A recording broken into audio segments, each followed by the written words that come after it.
the season. So hopefully I'm heading it off at the pass. But normally I do have really bad allergies. It's supposed to be 87 degrees as the high today in St. Louis. So it's all going to come out. And Brad is back home, and he had a couple of sick days. You know what I decided to do? I went to a website called TV Tango, and what it does is you can like pick a date, any date, and it tells you what was airing that day. So I went back to Monday, April 13th, 1992. I thought, okay, if he's back home in 1992, what would he be watching? And you wouldn't believe it, but all the exact same shows that are on the air today were exactly what was airing back in 1993. So if you were watching ABC, it would be All My Children. I think they're still on the air. CBS, it would be Price is Right and The Young and the Restless. On NBC, Days of Our Lives, and then a rerun of Another World. So maybe not exactly the same, but all these... How do all of these daytime soap operas never change over the years and people don't get tired of them? I don't understand. I can tell you the answer to that. They are very, very cheap to make. Mm-hmm. And that's the only reason. It's all cost effective. And that's why they've been on since the 50s. They don't have anything better to replace them with. Yeah.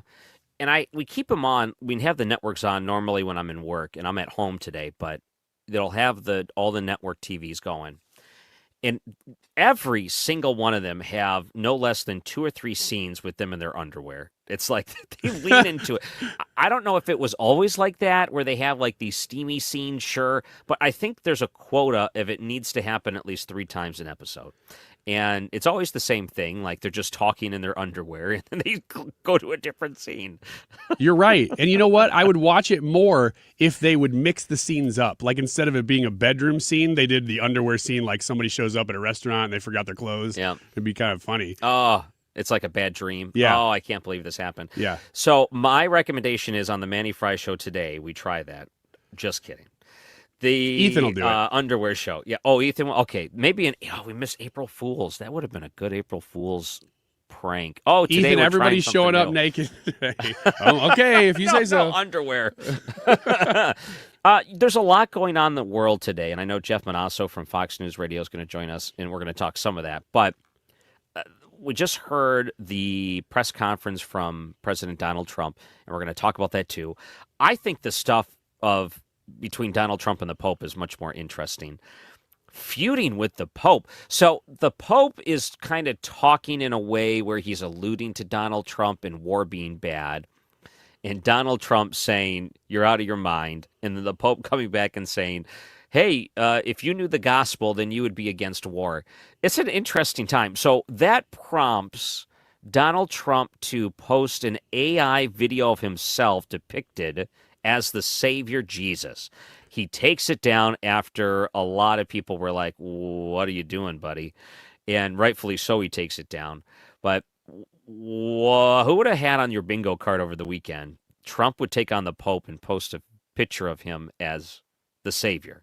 You know, it's an odd story, yet among all the things that could happen to have on a bingo card, I don't think there would be a bad play to keep that one on there. You just never know. Is that right? Yeah. You don't ever want to eliminate the idea. So Pope Leo, what did he say? Enough of the idolatry of self and money, enough of the display of power, enough of war. And right before we went on the show here, you heard Brian Kilmeade just talk about it briefly. And he said, where was the Pope when, Iran was slaughtering all these people? Do you think that perhaps an American Pope is more in tune with criticizing a president and staying out of these other atrocities that go on in the world just because he feels like, well, this is kind of my home turf, so I feel like I have some more liberty to talk about this sort of thing. Do you think it's more of a cowardly thing the Pope doesn't go out of his way to try to speak against some of these atrocities that are, a lot worse than what Trump's doing? Yeah, if you are the Pope, obviously you are an international figure for sure. So you can't just apply your logic. Even if he's a full pacifist Pope and wants to take that ideology on, okay. But then you can't just apply it to the West. You have to apply it to everybody, and that's what's wrong with this, is that he's not doing that. I didn't know that Kilmeade said that when you just said that. I was glad, because that's the point I was going to make is, well, if you want to criticize war, then why criticize it just now? Why wouldn't you criticize all of the horrible, horrible, unjust violence that Iran or many other countries have been engaged in the East and the Middle East. Why just Trump? That's the problem. Why is it that when it comes to the Pope, and a lot of popes have taken the stance, which is at least the modern popes, we need to make things more friendly so people will realize that we're all together. So why don't you come over on our side, Catholics, and realize that, hey, we're really not all that different. We're all the same. So we'll come under our umbrella. So it doesn't matter the differences you may feel, or if you don't actually believe what the Catholic faith preaches, as long as you're on that path to become a Catholic, you're okay with us. So they leave the door open for things that are absolutely anti-biblical, different lifestyle choices, and what other countries would look at as, you look at some of these Islamic countries and what's allowed under law there, and he will kind of brush it under to say, oh, we're not all that different if you just put all these other things aside. What would happen if the Pope actually took his job seriously and was the leader of the church and said, no, we're going to actually take a stand against all these things we don't believe in, because there needs to be a clear message for our church?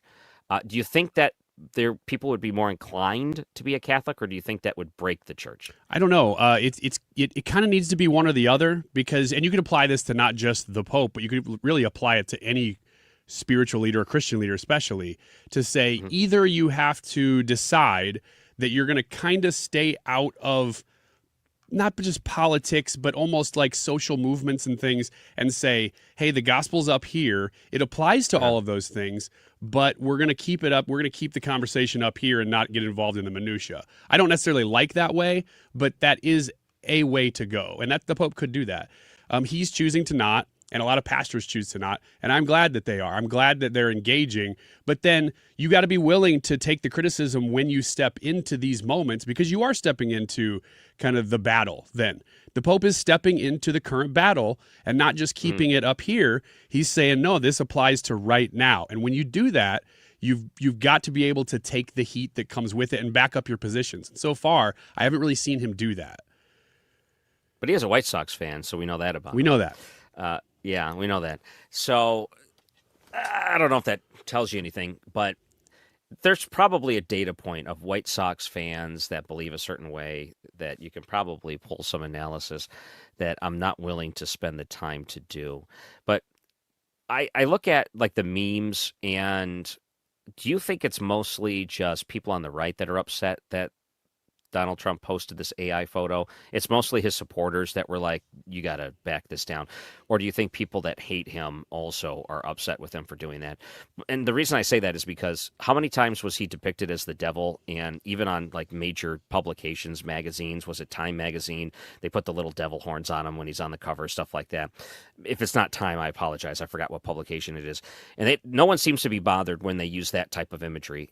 So I'm curious, is it just mostly people of faith on the right that are upset, or other people upset about this too? The majority is the right, actually. I think it's Christians who are looking at this going, not too far, and it's fine. What are you doing? I'm glad to see it. Like, call them out for it. I pulled a bunch of quotes here from conservative figures, and actually all I could find. I couldn't find any liberal people talking about this. Riley Gaines said, why? Seriously, I cannot understand why he'd post this. Is he looking for a response? Does he actually think this? And then, have you heard of Cam Higbee? He's supposed to be some conservative influencer. He says, blasphemy from the Oval Office, although I don't know who he is. And then Michael Knowles says, I assume someone has already told him, but it behooves the president, both spiritually and politically, to delete the picture, no matter the intent, which they actually did. They did delete it. Yeah, that's right. That's a very sophisticated way to say it, isn't it? Yeah. It's like we need to be real careful here the way we craft this message, because, sometimes you look at it and you say, if it were the other side and they were doing this, would I be more upset? And the question is a valid question. And like, let's say Barack Obama did this when he was president, or Joe Biden did this when he was president, I would probably be more upset. Why is that? Is it mostly because I look at that and I say, okay, the messaging of Trump, this is on par with him just doing outrageous things, and him taking it down was the right thing to do? Is it mean I'm a hypocrite if I say I probably would have been more upset if someone on the other side would have done it? No, it's not. And partially, it's not just right-left, though. I think you're hitting on this, though. It's not just right-left. It's Trump. I mean, Trump is audacious about everything. So him doing this, you go, don't like it.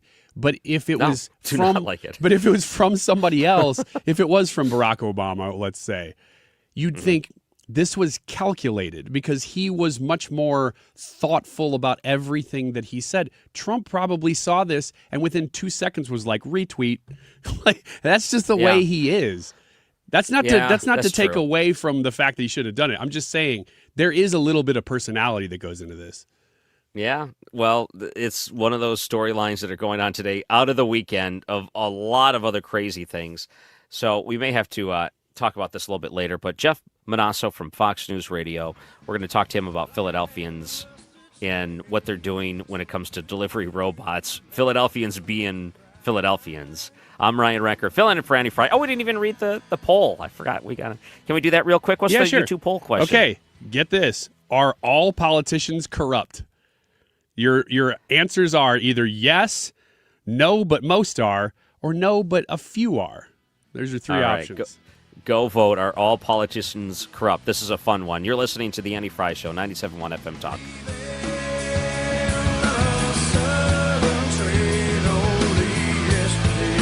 Home Shield Foundation Repair, Matt Hayes, the whole team at this local family-owned company right here out of St. Louis.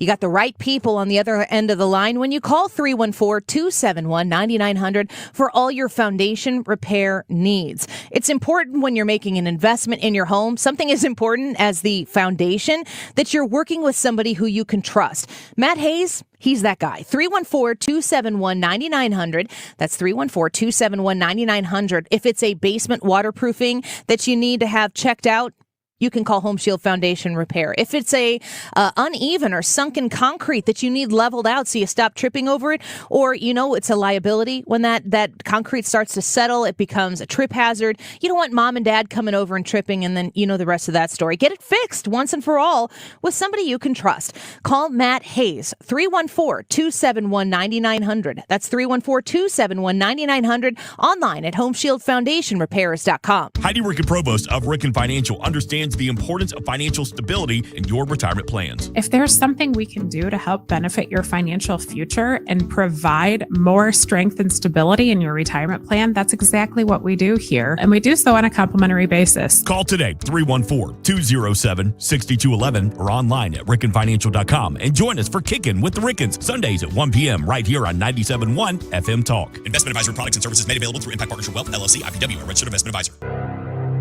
It's not pleasant to hear it, but Missouri is falling behind in its spending of state tax dollars, education, and health care.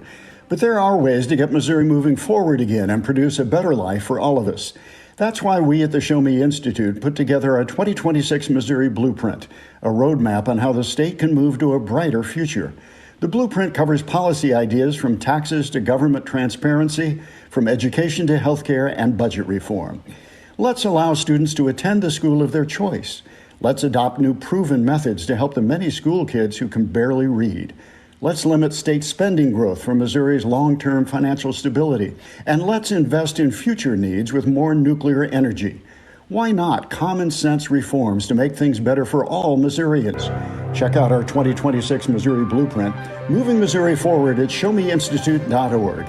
The Show Me Minute has been brought to you by ShowMe Institute and ShowMe Opportunity. Mark Cox here. I want you to call my heroes at Zero Res and beat the spring cleaning rush. That way you step into a fresher, cleaner home this spring. This week, you get 3 rooms of carpet cleaned starting at just $129. You can call them at 314-474-2020. This is a great time to get cleaner carpets, fresher floors, and improve the air quality in your house. Go online at ZeroResSTL.com. Make sure to ask for the 97.1 special. Nothing makes a gathering great like Eggland's Best Eggs. They're just so delicious with better nutrition, too. For us, it's eggs any style, as long as they're the best. Eggland's Best. Better taste, better nutrition, better eggs. The Annie Fry Show is St. Louis conservative.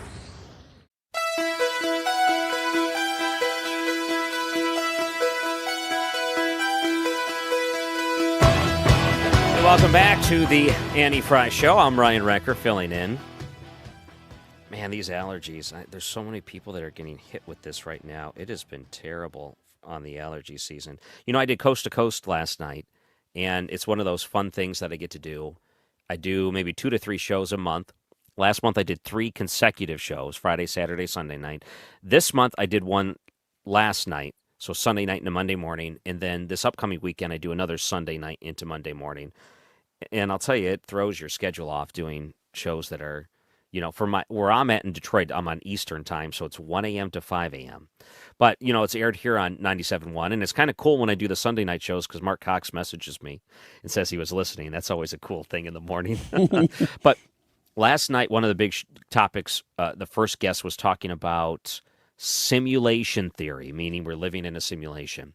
And he believes we're about 70% there to prove that we are. Like he said just 10 years ago, he thought we were less than 50% there. He said it would probably take a generation or two to prove it. He said, we're probably going to prove it in the next 15 years. Okay. Living in a simulation. You're talking to like a professional guest on this topic, I'm assuming. Right. Exactly. Okay. He's someone that has, he's an MIT supercomputer specialist guy that has dedicated decades to this topic. In his professional opinion, how would you prove that? Because he said we're like 70% of the way there, which means we're pretty close. But you know, what is it that gets you over where you're like, yes, we know now? Well, here's the thing. So it's the idea that it's simulations all the way down. So the thought that we, in the advancements that we're making, can create our own simulation proves that someone could have created us as a simulation. So once we advance to the point where we can do this in our own sandbox, the moment is, if we can do this, that means what if we are in someone else's sandbox? And that would be the proof that we would be able to pull this off ourselves. So he's saying at the point that we create something that is sentient life, essentially.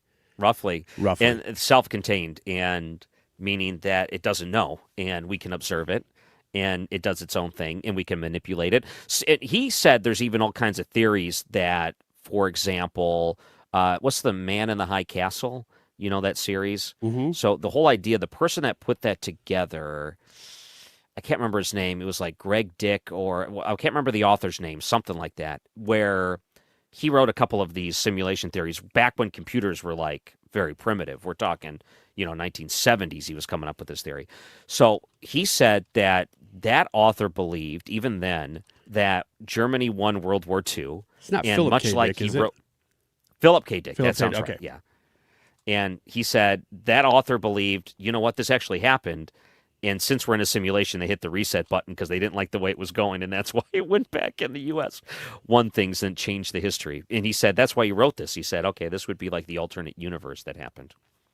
So very fascinating thought there. Do we have Jeff Monosso on the line? Not yet. Okay, that's fine.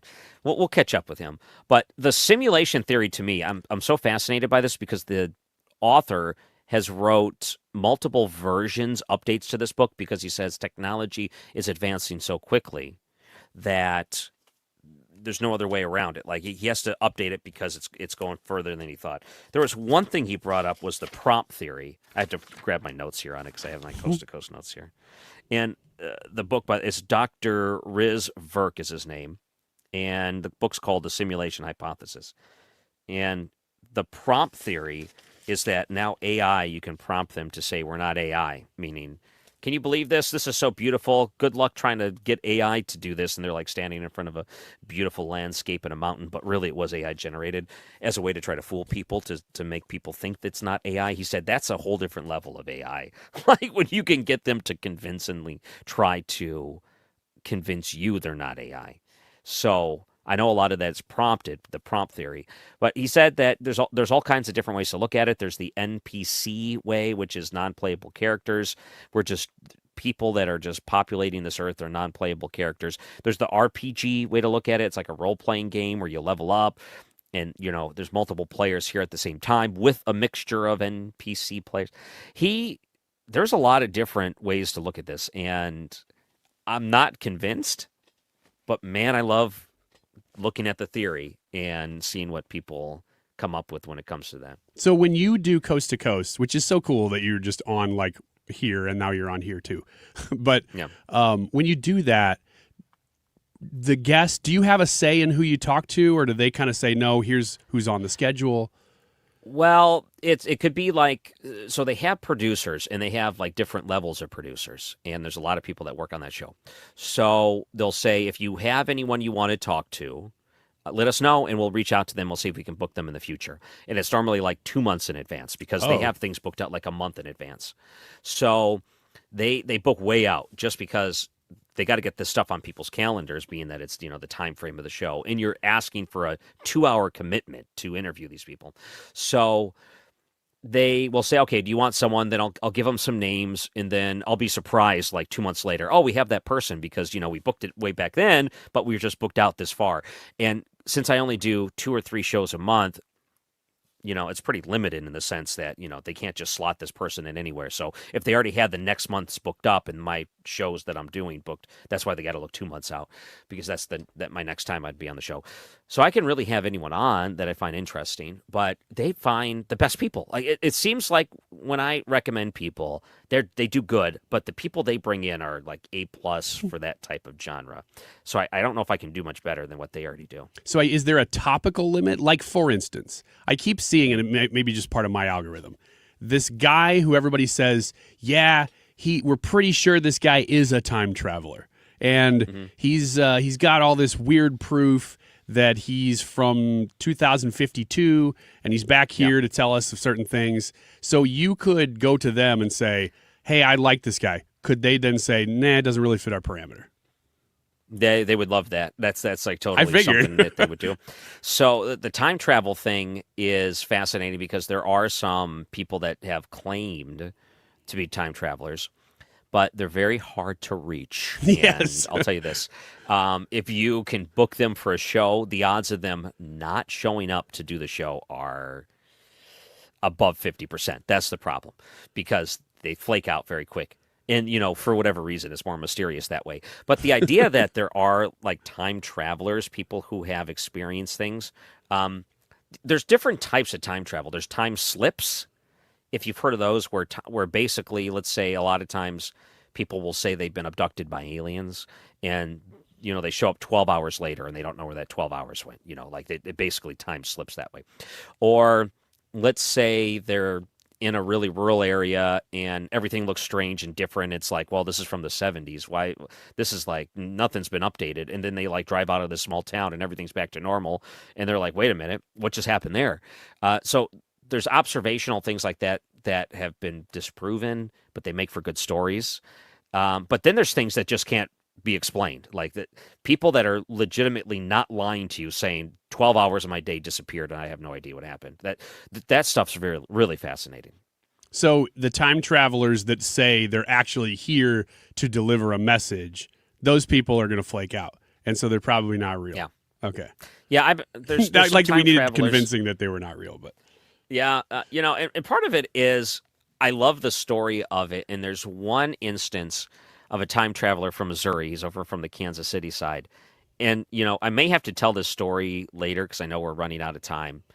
And I text with him once in a while. So his story is a famous one because it was on Coast to Coast and people really interested into it.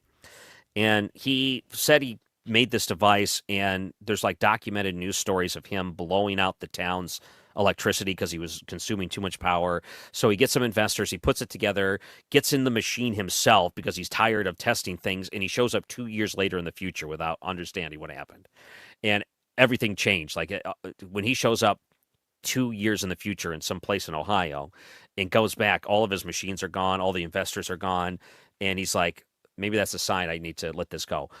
Stuff like that have been interesting because they've been consistent in the way that they talk about it over time, and they haven't changed their story. And things are documented in newspapers that these things, like he got arrested for this, he did that, and like there's documentation that backs up what he said. Stuff like that's pretty fascinating to me. But those are the type of stories you wonder. There could be weird things going on in this world that's above my understanding. So, Well, it sounds like we have Jeff Monosso. Is that right or not? Maybe we'll have to get him on the next segment because we're just like right at the end of this. So let's just go to break now, and we'll come back quick, and we'll get Jeff on if he's still got some time. I'm Ryan Recker, filling in for Annie Fry on 97.1 FM Talk. Is your home, business, or church looking tired, chalky, or in need of curb appeal? Go Rhino. Tired of painting year after year? Go Rhino. Our unique 3M ceramic technology is perfect for brick, stucco, aluminum, steel, color lock masonite, and more. It's backed by our 25-year transferable warranty to not chip, crack, or peel. Great if you're staying, and even better if you're selling. Our ceramic coating allows you to maintain all of your architectural features. The decision to do vinyl will leave your home looking like a plastic moldy box. With Rhino Shield, in 15 years, your home will still have that, wow, it looks like you just got it painted. We've done large condo complexes, parking garages, pole barns, and commercial strip malls. We coat sloped and flat roofs to extend their lives too. Evaluations are free. 877-25-RHINO or 877-25rhino.com. See what we did there? Genius. Tell them, ladies. Don't paint, don't vinyl, go Rhino Shield. Never paint your house again. Rhino Shield. Everyone needs to have at least one person in their corner in life. When you don't, it's an extremely lonely and frightening place to be. But knowing you have that one person gives you peace and hope. I'm John Morgan of Morgan & Morgan. Since 1988, myself and my firm have been in so many corners for so many clients for so many years. We became the largest injury firm in the world for a reason, and it's not even close. We fought like hell for you. We fight the bullies, automobile insurance companies, the makers of unsafe products, medical providers who injured or killed their own patients. It has been such an honor and made my life complete. If you ever need us, it's easy. On your mobile device or computer, visit forthepeople.com, and then we get to work 24/7. Whether you're hurt in a car crash, injured on the job, or have questions about your Social Security, we're here for you. Morgan & Morgan, for the people. The choice of a lawyer is an important decision and should not be based solely upon advertisements. Past results afford no guarantee of future results. Every case is different and must be judged on its own merits. From Festus to Freeburg, 97.1 FM Talk, St. Louis Conservative.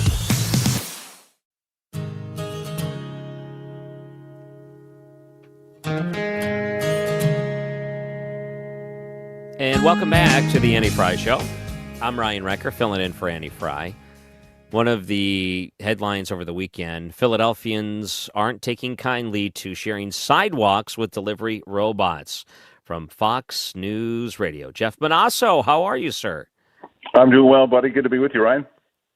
I understand where the Philadelphians are coming from. Now, it's the place of brotherly love that's not so loving in times. I mean, I think that they threw batteries at Santa Claus or something. Something like the Philadelphia Eagles fans are not known for their hospitality to outsiders all that often when it comes to competition. So you have these little delivery robots, and Uber Eats and different companies have been trying to autonomize deliveries of food. Philadelphians, it sounds like, don't like that idea. Well, actually, I'm going to push back on it a little bit, Ryan, because I think they love the idea because these dumb robots are cruising down the sidewalks these days. They get stuck on cracks, and they're able to grab the food out of these things and steal the food. I mean, but no, there has been pushback from people on these things. I don't know if it's just because they don't like sharing the sidewalk or what, but they are strange. It's a strange new world where you've got these boxes on wheels that are just driving by themselves in urban areas and doing food deliveries for Uber Eats, which says that look, this is the future of delivery. But you know, I mean, all you have to do is like Google it or jump on X or Instagram. And you can see what's happening to these poor robots. I mean, they're just being used and abused, and you know they're being ridden on like you know, those electronic bulls, or they're just being knocked over, and you know it's a lot of viral cases on the socials with these things. But the company behind them is Avride.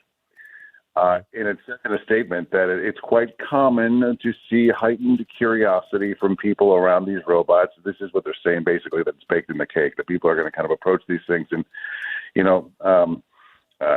test them step in front of them, try to interact with them and all that. But I don't know how good of a business model this is, because if you're, how much do these things cost? A lot. I've seen a couple of different numbers. I don't know what it is. I see 15,000. Really, it's expensive. Yeah. Very expensive. And if you're delivering food that doesn't get there, and all the, it seems like it's pretty rampant that these things are being beaten up and the food is stolen. So I don't know. I don't know if it's worth it, but maybe for this company it is. Maybe for Uber Eats, it's not a big deal. But people aren't getting their food, and other people are apparently having a good time with these robots. Isn't there some sort of social commentary going on when these $15,000 robots are delivering $100 fast food and have to drive by rows of homeless people to do it? Yeah, I would think so. Well, I don't think they're getting very far past these people, because it's now it's I shouldn't laugh, but it's pretty common that that they're not getting very far without without giving up the goods. Yeah. Normally, what the company says is normally what you're supposed to do. These things are supposed to be secure, and then customers are able to unlock the cargo hatch through an Uber Eats app. But I'm seeing it's pretty easy just to kind of pop into these things and take what's in there. And then additionally, people are taking duct tape and putting it over the eyes of it's called LiDAR, kind of like a light in the radar type of thing, so it can't see. So in other words, it's immobile. So there's probably big white vans cruising around Philadelphia and other cities right now just to pick these things up and service them. And people aren't getting their foods. But this is something that has been launched not just in Philly, but Jersey City, also Dallas, and I think Austin, Texas. So two Texas cities, and we'll see what happens, I guess.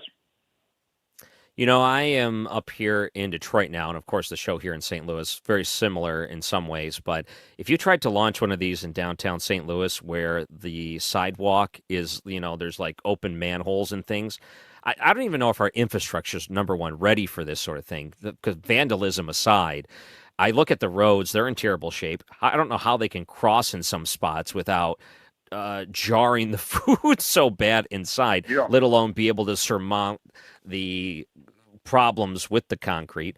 So, yeah, you got these $15,000 robots or whatever they cost driving around, doing their thing.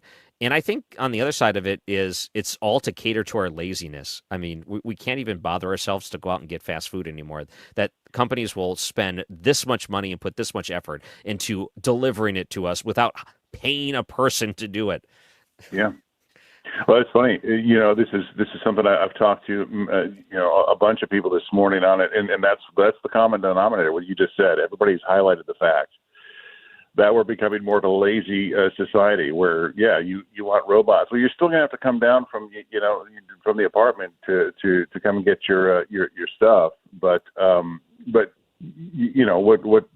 the unintended consequences of serving people through these types of this type of technology is the fact that you're going to have others who they want a 5-finger discount, or they want to have fun, what they perceive to be as fun with these robots, these things. And look, if they technically they're able to take your picture and get a hold of the authorities, but if you're all masked up and whatever, you're not going to get caught. And so it's open season on these things. I would imagine we'll see them, chained to cars at some point, like we see ATMs in every now and again, or it used to be the olden days cart smashing. Well, might be robot smashing. The e-bikes that end up in the river, that happened a lot too when the e-bikes first started. They would just pick them up and toss them in the water. I wonder too if there's some sort of liability that happens there, because I don't know who cleans these things. Let's say the person orders some sort of peanut heavy, and the next person has a peanut allergy. How clean are they putting these things really? I think that it's more about being economical than it is being cleanly. So I wonder too, are you really going to trust these things if you have some sort of sensitivity? So. And it's just, I know the convenience of it is strange, and it's kind of like could be a fun thing, but we've gone so far into the lane where, okay, everyone's got to have a cut. Uber's got to have a cut. The robot people have to have a cut.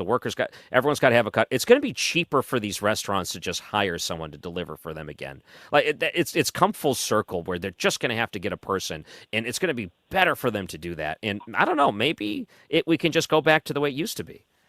Yeah, or you just cook at home. But fast food is already crazy expensive these days, and now with this type of technology, of course, this company has to get paid somehow, and a quick fast food run is now going to cost upwards of $60-$70, or it's just outrageous. And I've heard the argument, and I kind of tend to agree with it. I want all these people handling my food, that I don't know, and not in a professional type of restaurant type setting. And you see all the stories of people going through your order, maybe taking a quick bite or whatever. I just don't want to deal with that. The robot's probably not going to do that, but you bring up a valid point about cleanliness and things like that people have to kind of navigate through and wonder about. Makes me wonder, and even if it's not like something, what it's like when someone at your work microwaves fish, it ruins the microwave. Like what happens if the guy before you gets something really stinky and you just can't help but that little box opens up and that's the first thing you smell? That's not appetizing. And I don't know what the customer service looks like either for something like this, but maybe we just have to, I don't know, not be so lazy anymore. And you're right, everything's so expensive. You can't even go to McDonald's and get a value meal for $7 anymore. So everything's so expensive. Maybe it's just time to start finding alternate ways to eat. I find myself so turned off by all of this. I don't even know. The novelty of it doesn't even appeal to me. I don't even think I'd want this robot coming to my house. I guarantee that people who are not thinking on the same lines that we're thinking might take a different track though, and go hunting for these things for some free food. But I don't know. It's the world in which we live. The technology is nuts these days, and it's only getting crazier, cooler, crazier, and weirder, and stranger, and more dangerous. Whatever word you want to describe. But whether it's these robots or it's, Walmart or Amazon dropping packages via drones, I mean, it's just we're kind of getting into a weird place. Yeah. Why Philadelphia of all places too? Because that is not a friendly place. Maybe they thought if they can get it to work anywhere like Philadelphia to start, then they can do it anywhere else. But that seems like that is the least friendly spot to start. Maybe Seattle, them and Philadelphia, those would be the two worst spots to try something like this out. Yeah, or a place where, I don't know. I mean, a place where you would think that there wouldn't be as much crime or, pushback in terms of, the destruction of your property, of your robots. And social media is now, everybody's talking about these things now because social media, and then we're seeing the liability that this company and Uber Eats may face with these wayward robots kind of, cruising around and being attacked. But I don't know. I don't know why they chose those cities, or Jersey City for that matter. Mm-hmm. Austin, Dallas, maybe. But we'll see. I guarantee you this, Ryan, we're going to have more footage. Oh yeah, them being vandalized. Jeff Monosso, you're such a well-respected and loved person at Fox News Radio. I have to imagine all you have to do is snap your fingers twice. You don't need a robot. You have an intern right there to get you whatever you want. If I had to guess. Well, no, that's not the case. But at one of these days, maybe I'll take a selfie with these robots. They're not here in Chicago yet, at least I don't think. They're on their way probably soon. And first I'll see if I can't get a free sandwich out of the deal. Yeah, promotional coupon.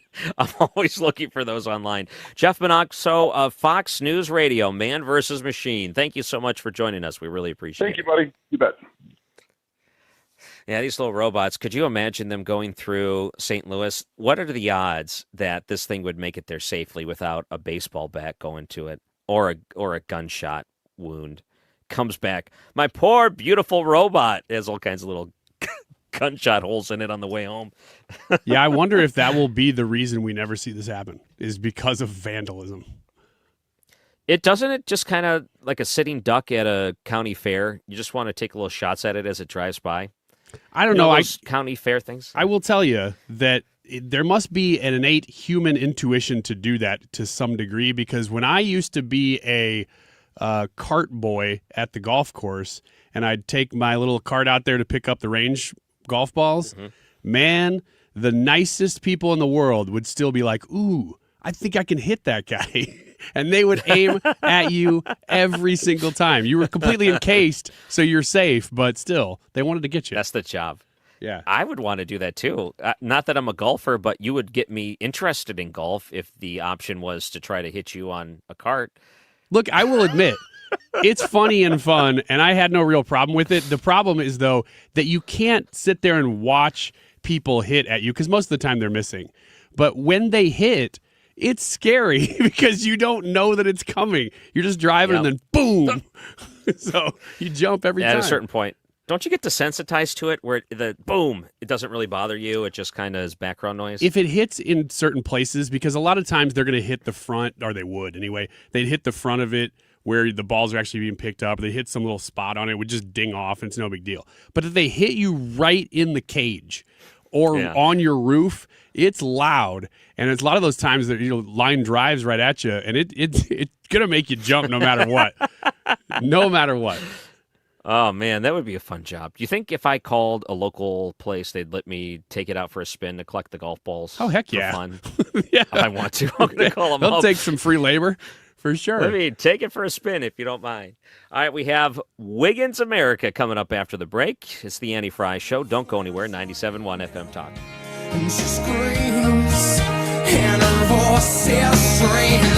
97.1 FM Talk in Action is spotlighting Our Ladies Inn, providing safe shelter, care, and support for pregnant women and children facing homelessness. Since 1982, they've helped local families build stable, independent futures. Learn more at ourladiesinn.org. Have you called the Retirement Advisory Group yet? I hope so, but if you haven't, let me throw that number back at you right now, 314-993-9494. That's 314-993-9494. The Retirement Advisory Group, Thomas Helbig, Bob Kershaw, Tammy Kershaw, they are excited to sit down and talk with you in a no cost to you, no obligation review of your retirement. Stop wondering if you have enough to retire comfortably and call 314-993-9494 and schedule the conversation that's going to give you the answers that you've been looking for. Let the Retirement Advisory Group build you a personalized, structured income plan.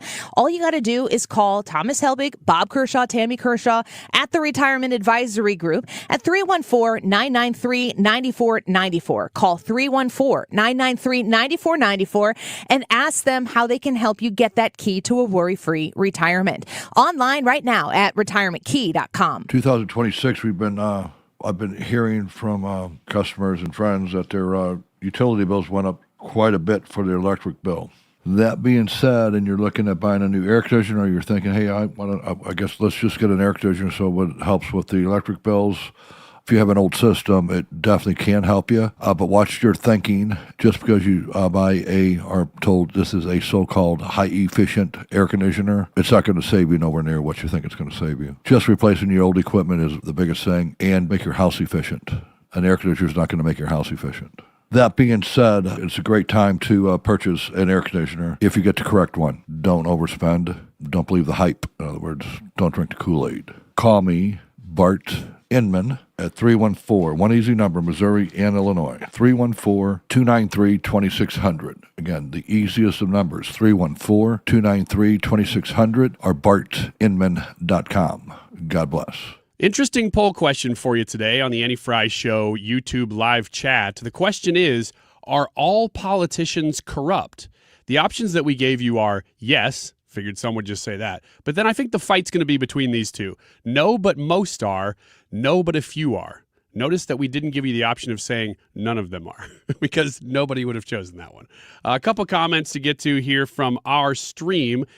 Sam says, I said no, but most are. Probably not 100%, but I bet 95% are in some way corrupt or have some serious skeletons in their closet. This is kind of in light of the Swallwell news, so, if you want to relate it to that. Another person here, Terry, says 98% are corrupt. That's why nothing's been done yet. Both sides are profiting from our tax dollars. Democrats worse than anyone. All right, well, what's your comment? Let us know there, or you can text us in 314-241-9797, and we will monitor that throughout the show. No idea how this is going to turn out. Actually, very curious to see what you say about the question, are all politicians corrupt? It is 12:49. This time check is sponsored by Jerry Kelly Heating, Air Conditioning, Electrical, and Plumbing. It's time for a $98 AC tune-up. JerryKelly.com. You're listening to The Annie Fry Show. 97.1 FM Talk, St. Louis Conservative.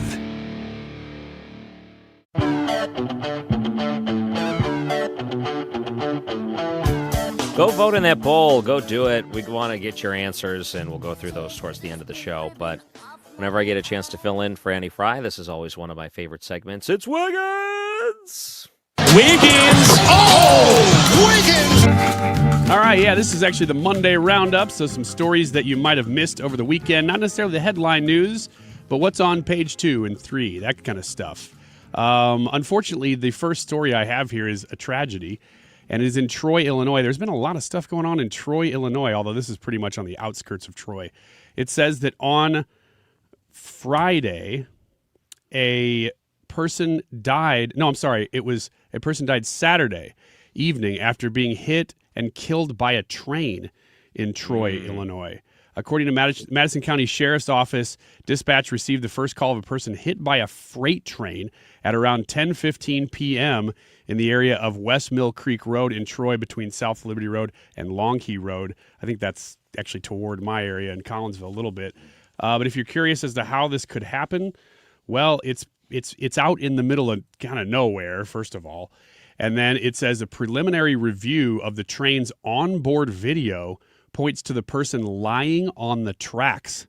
So no idea what the person's motivation was. Were they drunk? Were they on some sort of substance? Were they suicidal? Don't know. But it says that when the train's horn sounded, the person was seen trying to stand up and maybe to get away. Don't know. It just says that they stood up, but they were unable to get off the tracks before being hit. No form of identification for the person was recovered at the scene, so they still don't exactly know, at least at the time of this writing, who it was or who it is. Strange story there, especially in light of what's the house explosion and everything going on in Troy. All right, next story is way, way goofier and less important. And this is regarding... Get hit by a train? Yes, this is way less important, but just something I felt like I had to report on. Lovebirds Justin Trudeau and Katy Perry officially this weekend made their Coachella debut. Ugh. You heard it here first. Ugh. No, you didn't. Are they You heard treated special there, or do They they have to go in with the unwashed masses and mixed in with it? I would think they were treated pretty special. They were, if they're not performing, what does Justin Trudeau do? Nothing. What does he do now? He literally does nothing. So, but it says in an April 12th Instagram post, the 41-year-old pop star Katy Perry shared snippets of what she got up to during weekend 1 of the popular Southern California Music Festival, which featured Justin Bieber. I didn't even know he was still performing much. Killer set. You watched this? I haven't watched all of it, but I've watched parts of it. Killer set. Why? Wow. So he just has so many old hits, and he spent the large majority of his concert, rather than playing a bunch of his new stuff, he went back and he played a bunch of his old stuff from when he was like a kid, and the crowd just went crazy, and it was really entertaining. Okay, artists who do that I respect them tremendously, because I get that you want to keep relevant and keep making new music. That's what drives you. I get that. But your audience is not there to see that. So it was basically just him on the stage, and he had a computer, and it was like a projector. Everyone could see his computer, and he was literally just looking up, basically, karaoke tracks of his old songs and just playing snippets of them. It was awesome. It was very entertaining. It's just so weird that real time? Basically, that's basically what it was. let's look up an old YouTube video of me. Right, like he actually looked up a couple of old embarrassing videos of himself and was like making fun of himself on stage. It was, there are very few artists in the world that could get away with doing something as big as Coachella, as unplanned as that. Justin Bieber's one of them. It just surprises me how excited you are about it. Well, it was actually my brother-in-law that called me yesterday and was like, have you watched this? It was amazing. And then I was like, okay, that was pretty amazing. Did he pull up YouTube and then he had to watch an ad and wait for it to skip? I imagine that Justin Bieber probably pays for the premium version of YouTube. I imagine he has to have to worry about the ads, if I had to guess. What did Justin Trudeau think about that set? That I don't know. I can't go that far. I can tell you. What? It says that Justin Trudeau was seen sitting and snacking in between sets, 54 years old, noshing on a cup of fried soba noodles. What? What are soba noodles? What do they love in Canada? What's that called? Poutine. Poutine or something like that? Yeah. You got to keep a Canadian. It's just fries with gravy, basically, I think. Yeah. Which you can get at DQ. Anyway, next one before we run out of time. That was fun. Yeah, it was a good time, right? Yeah, a couple minutes left. that. Let's hit another one. Yeah. Worried about someone's cryptic post on social media? There's a new name for it. Gen Z, let me know if you know this already. It's called Vaguebooking. No, never heard of it. It's exactly what it sounds like other than the booking part. It's vague posting. It's just posting stuff that sounds like it means something important and big, and everybody wants to know what it is, so they comment and they say, whoa, what are you talking about here? And it's just basically engagement farming. You gotta be pretty big in order for that to work for you. Yeah. Well, unless you're doing it to your friends, you can only do it so many times. There's two sides of this. On the celebrity side, like, you're doing okay if people are like actually intrigued by your vague booking. On the other side, what are you doing if you're actually intrigued by someone's vague booking? There was some guy on Twitter that I would see randomly. I don't know if I followed him or if he was just, the algorithm feeding it to me. He was pretty big dude on there, and he constantly would post a video or a picture of something and just say, notice anything? And for a while, I'm like, what am I supposed to see? And I'd sit there and look at it. And then I realized, oh, this is Boy Who Cried Wolf. There's nothing. He's just asking if you notice anything. I feel like Trump's the one that would do this. I feel like he'd be the one to vague book. Well, the last story I was going to hit was the one that we talked about in the first segment, but we already discussed it, the post from Trump posting himself as something like maybe Jesus. Not sure. We'll do it later on 97.1 FM Talk. You've been listening to the very popular Wellness One for many years, Saturdays and Sundays on 97.1 FM Talk. We're happy to share that we've expanded the show to 4 times a week. Yes, 4 times every weekend. Saturday at 10 a.m., Saturday at 8 p.m., Sunday at 9 a.m., and Sunday at 2 p.m. It's the same great show designed to cut through the nonsense and provide you a common sense, science-based strategy for a healthy life. So join TJ and Aaron for Wellness One. Now 4 times a week on 97.1 FM Talk. Retirement can be scary, but only if you're not prepared.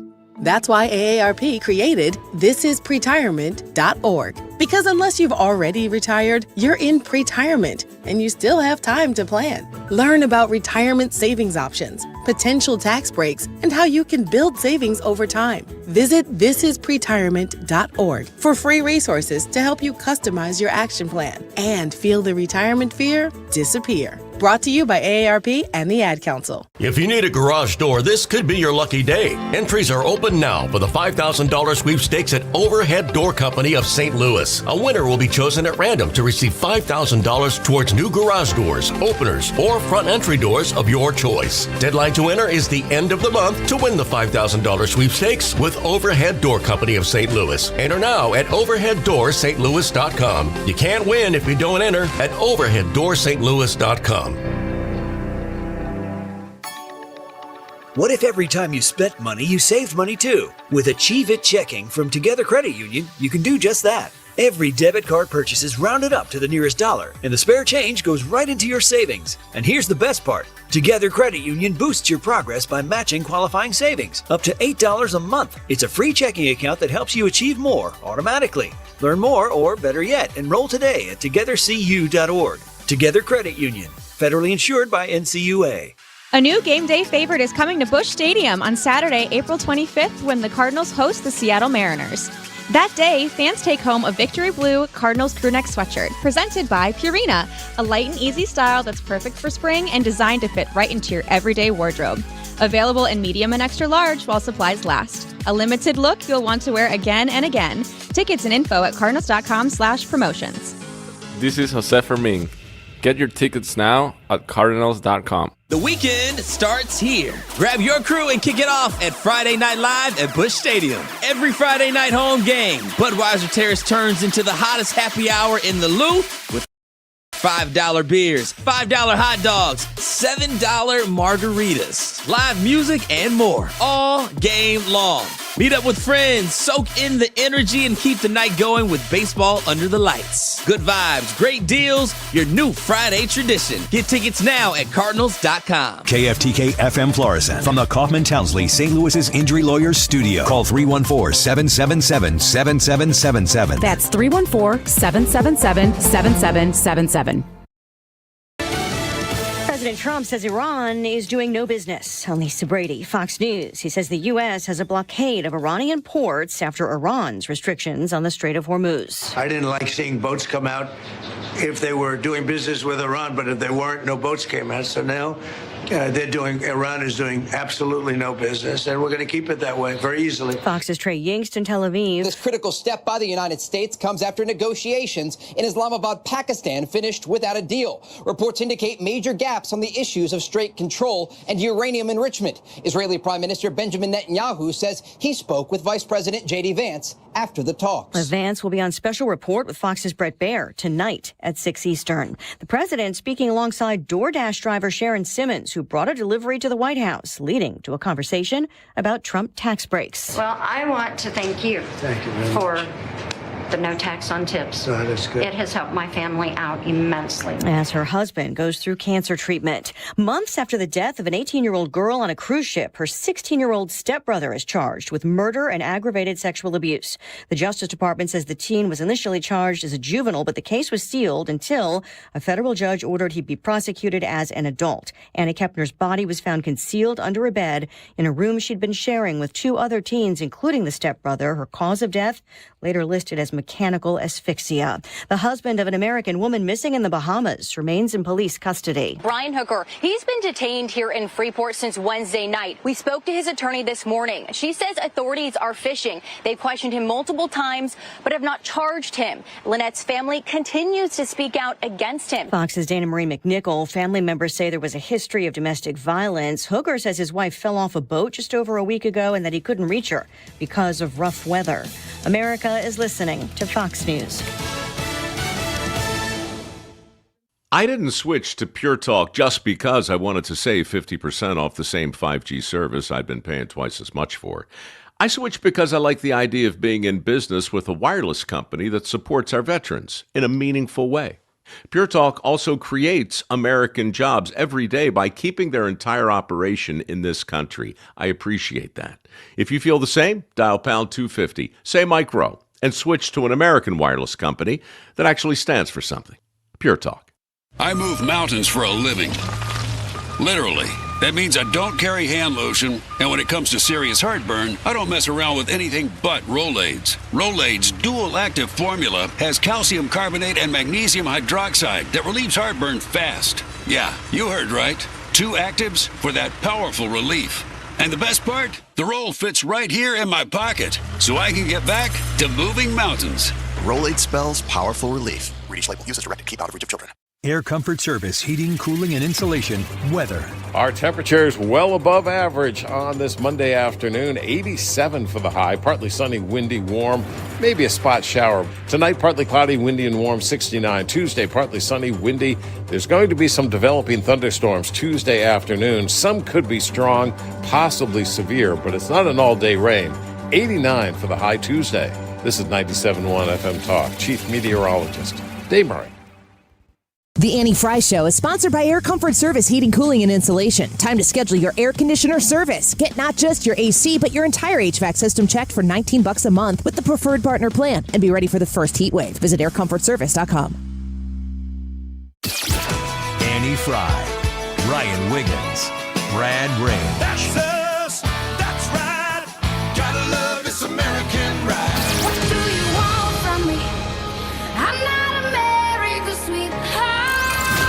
sake, kid. Keep your voice down. Your father's listening to the radio. I'm not America's sweetheart. This is the Annie Fry Show on 97.1 FM Talk. And welcome back. And joining us now is the co-founder of the Committee for Prosperity, host of More Money, author of The Trump Economic Miracle. You can find him online. Steve Moore, thank you so much for joining us. Thank you. Every time it seems like I get an update from the IRS giving us a glimpse into the returns when it comes to the IRS and the taxes that people have been paying. They've been getting larger returns this year. And when compared to last year, it's significantly higher returns than before. So that's good news. It is good news. It means that the big, beautiful bill that Trump signed just about exactly a year ago is starting to pay real dividends in terms of people having less money withheld from their paychecks this year and getting money back from the taxes they paid. When April 15th is around the corner, so people are furiously finishing their 2025 taxes, and people are very happy to see that they're going to get money back. Tax on overtime, the lower tax rates generally.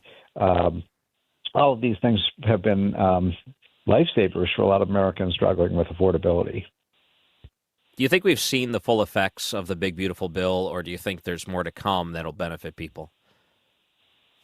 Well, we've seen some of the effects already. I mean, for example, one of the major things we did last year in that bill was allow firms to immediately expense their capital purchases. So if they build a factory or they build a warehouse or they invest in research and development, those kinds of things, or they buy a truck, all of those things, you get to immediately write those off on your tax. So it incentivizes businesses to invest more. And we've seen a big bump in investment by businesses. Funny how that happens. You reduce taxes on something and you get more of it. And so we've seen a lot of positive aspects of this, but I think the full thrust of the Trump tax cuts will be felt over the next 18 months or so. I hope so too. And at least since I still have kids, you get the tax credit for the kids, which is nice because there was some talk about that reverting back to a lower amount. But, the $2,000 a kid's still nice. I look at that and I say, okay, this is good because we understand that when the money comes back, people are going to spend it. That does help the economy. And no tax on tips. Of course, the seniors are getting benefits for this too. It seems like across the board, There's a lot of people benefiting from this. Well, it's very – the main effect of this bill was to incentivize people to work more, to invest more, and so on. And both of those things have happened, which is a very positive trend. I mean, you can only get economic growth. You don't get economic growth when people spend their money. You get economic growth when they build things. And, that's why they call it supply-side economics. We want to increase the supply of goods and services and the productive capacity of our country. And boy, have we done that. Now, look, we've hit a ditch in the road right now with respect to what's going on with Iran and the higher oil prices. So the next couple of months are going to be tough, but I do anticipate by early summer we're going to see the economy right back on the track it was on in 2025 when we had really good income numbers, really good reductions in inflation, and increases in the stock market. Yeah, and I don't know. I think the way we look at some of these conflicts with Iran, it's almost like, okay, you've been holding off a medical issue and you've been hurting for a long time, and you finally go to the doctor to get it fixed, and once you get it fixed, your quality of life is going to be so much better, and you think, why didn't we do this so long ago? I would have lived a better life if I would have just taken care of this a long time ago. That's the way I look at Iran in the United States. It's going to be a short-term, let's go get the checkup done, and then once it's over, our quality of life is going to be better. It's not a long-term problem like we've been dealing with. Well, I hope you're right. I hope that's exactly the way it turns out. I mean, I'm more, skeptical of the Iran situation, but I think that, look, I certainly hope for the best, and I think that the best outcome ultimately is to not be dependent on the Middle East any longer with respect to oil. We need to be continuing to drill for oil here at home as much as possible, because then we're not going to have to worry about the Middle East any longer. So we'll see, but it certainly caused, the economy was doing so well at the beginning of the year, and now it's hit this bump on the road. But this is a regime that was evil. I mean, they were killing thousands and thousands of their own people mercilessly. So I'm hoping for the best too in Iran, and I hope it gets over quickly. And I hope that we need to get the Strait of Hormuz open, obviously, because about 25% of the world's oil goes through that channel, and if it's not open, then it's one of the reasons you're seeing high gas prices and the overall general inflation. Yeah. Can I ask you about inflation? I saw the clip that went viral. It was on CNBC, and former Transportation Secretary Pete Buttigieg was on there talking about we got to deal with inflation because it was so much better under Joe Biden, and Donald Trump's got inflation out of control. I don't know if you saw that clip, but he's basically saying Joe Biden had a better handle on inflation. What do you think of that? Well, when Joe Biden was president, the average inflation rate was close to 5%. And under Trump in his first term, the inflation rate was closer to 2%. And up until we went into Iran, we were looking at inflation rate of about 2.5%. So about half as high. So the inflation rate was about twice as high under Joe Biden as under Trump. So I'm not so sure how any rational person would say, gee, if we just got back to Joe Biden's policies of spending and borrowing money. Look, it's very simple. Inflation is too many dollars chasing too few goods. And by the way, Trump, even at the end of his first term, spent a lot of money, too, that I don't think we needed to spend. So I'm not just blaming Biden. But, when you come into office and you've got this, already inflation starting to show up, you don't go out and spend and borrow and print $4 trillion. That's exactly what Joe Biden did. And just as sure as the sun is going to rise in the east and set in the west, we saw, remember, inflation at one point went up to 9.2% under Biden. I mean, that was the worst number we've seen since Jimmy Carter was president. So that's almost a comical statement that Pete Buttigieg made. But, the liberals love to make up their own numbers. Yeah, I get it. So if people wanted to look you up online and some of the work that you're doing, you're all over the place. Where should they go?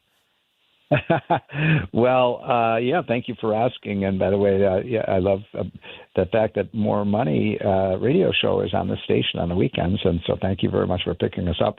Go to unleashprosperity.com and just sign up for the free hotline. I know you get it every morning, and, it's chock full of information. It's free. It costs nothing. So there's no reason not to get it, and I think you'll like it. And, we have people in the White House are reading it every day. Members of Congress are reading it every day. CEOs are reading it. So I want your listeners to read it, too. I think that would be smart. And it's a good way to stay in tune with what's going on. And, part of it is, okay, you see the headlines and you want to go a little bit deeper because you want a better understanding of it. This is how you get a better understanding of things in a logical way, a pragmatic way. You want to be smart with it. Yeah. Well, remember that old, you're probably too young to remember that old show, Dragnet, but it was always just the facts, ma'am. And that's what we try to do, is just give people the facts, and you can make up your own mind. Great. Steve Moore, co-founder of the Committee for Prosperity. Thank you so much for joining us. We really appreciate it. Thank you. Have a great day. Take care. You as well. All right. That clip on inflation was something else. I saw that with Pete Buttigieg, and I thought, what are you talking about? Joe Biden's inflation was better than Donald Trump's. You're out of your tree. I think we got a couple of minutes here real quick. Do you want to play that clip of Donald Trump talking about him posting a pic of himself as a doctor or Jesus, perhaps? This is from the press conference earlier today. This is clip number 4, if we can play that. Mr. President, did you post that picture of yourself depicted as Jesus Christ? Well, it wasn't depicted. It was me. I did post it, and I thought it was me as a doctor, and it had to do with Red Cross as a Red Cross worker there, which we support. And only the fake news could come up with that one. So I just heard about it, and I said, how did they come up with that? It's supposed to be me as a doctor making people better, and I do make people better. I make people a lot better. Okay, let me take a look at the picture. Ryan Wiggins, are you buying that? Oh, I've got the picture. I'm looking at the picture, too. I'm looking at black and white. I don't know how many doctors dress like that. Wearing a robe, I think, is a little weird. Now, I will give him this. Yeah. Around him are several people, of which at least one of them, maybe multiple, look like doctors. And he is putting his hand on a patient in the foreground as if he's trying to help heal the patient. Right, but So- why is his hands glowing? Why are his hands glowing? Why is he wearing a robe instead of some sort of doctor's outfit? Yeah. Scrubs. So he's wearing the white robe, and on that top of it, another red robe. And if you look behind him, is it angels in the sky and soldiers? Not sure. I'm not sure if it's soldiers or if that's supposed to be a demon or angels. I don't know. Yeah. I mean, I can tell you that most of the background is all patriotic, and it's flag, it's eagles, it's military, Statue of Liberty. So none of that would really lend to Jesus or a doctor. It's kind of indifferent. And I'm looking at behind him, there's a praying woman, and behind that, a man, and on the other side, a serviceman, and then a nurse. And then if you look in the background, it's the Statue of Liberty. Looks like the Lincoln Memorial. I can't tell what's behind him building-wise on the other side, but there's the American flag, a bald eagle, and with some clouds and the light breaking from the clouds, something floating up in the air, and I can't quite tell if it's service members and what looks like someone with wings with a Statue of Liberty hat type of deal. It's an interesting thing. So I thought I was a doctor. No, I've never seen a doctor like that in my life. This was a huge misstep. I know. Something like this. I think we were talking before the show about this, and I would think that even a cursory glance at this picture, you wouldn't go, oh, yeah, it's just a doctor. Although there are makings of some of that because it's healing. Mm-hmm. There's no way to look at Trump in what he's wearing with light in his hands and go, oh, I'm just a doctor. Is it possible through the Freedom of Information Act to request his AI search prompts and to see the things that he's created and have not used? Well, I don't think that he created this. I think this was Probably an not, influencer that he reposted or took and made it, that somebody made it from AI. And I would believe it. I would believe it less if his team came out, like if Carolyn Levitt came out and said, well, the president presumed that it was a picture of him being a doctor. I would say that sounds like spin. With him saying it, I still think it's spin. I still don't think that it's true, but it seems more likely that Trump at 3 a.m. would be flipping through his socials and go, oh yeah, I'm a doctor, and then just repost, and that would be it. I'm not saying it's outside the realm of possibility. Mm-hmm. It does look similar to, remember at the end of Ghostbusters 2, when the painting changed and the Ghostbusters were there? I'm going to have to go back and relook at that picture because there's some similarities to it, if I remember correctly. When we come back after the break, a few things I want to get to. I do want to talk about Iran, and the president spoke about that. Maybe we'll play some clips. But also, George Conway is back in the news, and he was crying about blowing $1 million on Joe Biden. This is a good one, too. There's a lot to get to on the Annie Fry Show. Go vote in the YouTube poll if you haven't already. That YouTube poll is going strong. Are all politicians corrupt? You're listening to the Annie Fry Show, 97.1 FM Talk. I did not believe that it would end, no. Everything came second to the band.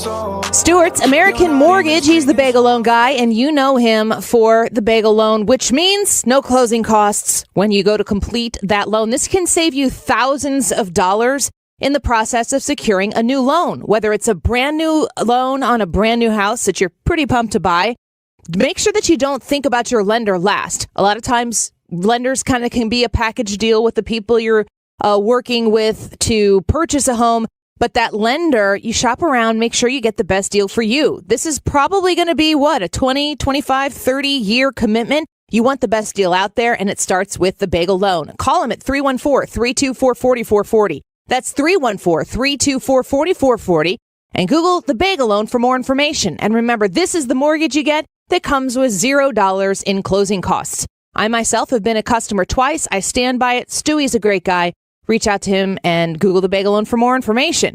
NMLS number 226715. License number GL250000615. We've seen all kinds of clogs, so remember the rule. Only flush 3 things. Number 1, number 2, and toilet paper. What about my dinosaurs? No. My monster truck? Nope. What about... If it's not the big 3, don't flush it. But if someone does flush a dinosaur... Call Grasser. We clear the clog and get things moving again. Green is always Grasser at GrasserHomeservices.com. Why do the national tax resolution firms need the tiny fine print at the bottom of all their TV ads? Hi, this is Lance Story with the Lance Story Law Firm. You don't hear fast-talking disclaimers in our ads because the claims we make are 100% transparent. The Lance Story Law Firm primarily focuses on one thing, IRS problems, and we're regulated by the Bar Association, and we have a AAA rating with the Better Business Bureau. IRS issues are serious legal issues. The Lance Story Law Firm has helped thousands of clients navigate the best resolution plans, and we tell you up front exactly how much it'll cost. Tax resolution law is all we do. So before you send money to some out-of-town, high-pressure salesperson, give us a call at the Lance Story Law Firm, located right here in St. Louis. Call today to schedule your free consultation with me, 314-260-6120, or visit lance.drurylaw.com. The choice of a lawyer is an important decision and should not be based solely upon advertisements. Hi, this is Steve Butts from the Crawford Butts Insurance Agency. In 2026, our agency celebrates a momentous occasion as we celebrate 65 years of service to our clients, a tribute to our founder and my dad, Nor Butts. Our staff is ready to assist you with all your insurance needs. So please call me, Steve Butts, at 314-752-2500 or at crawfordbutts.com. For auto, home, and commercial insurance needs, that's crawfordbutts.com. Don't let tax refund worries hold you back. File now with TurboTax on Intuit Credit Karma. They'll find every credit and deduction to help you get every refund dollar you deserve, or your money back. Start filing today in the Credit Karma app. You're listening to The Annie Fry Show on 97.1 FM Talk, St. Louis Conservative.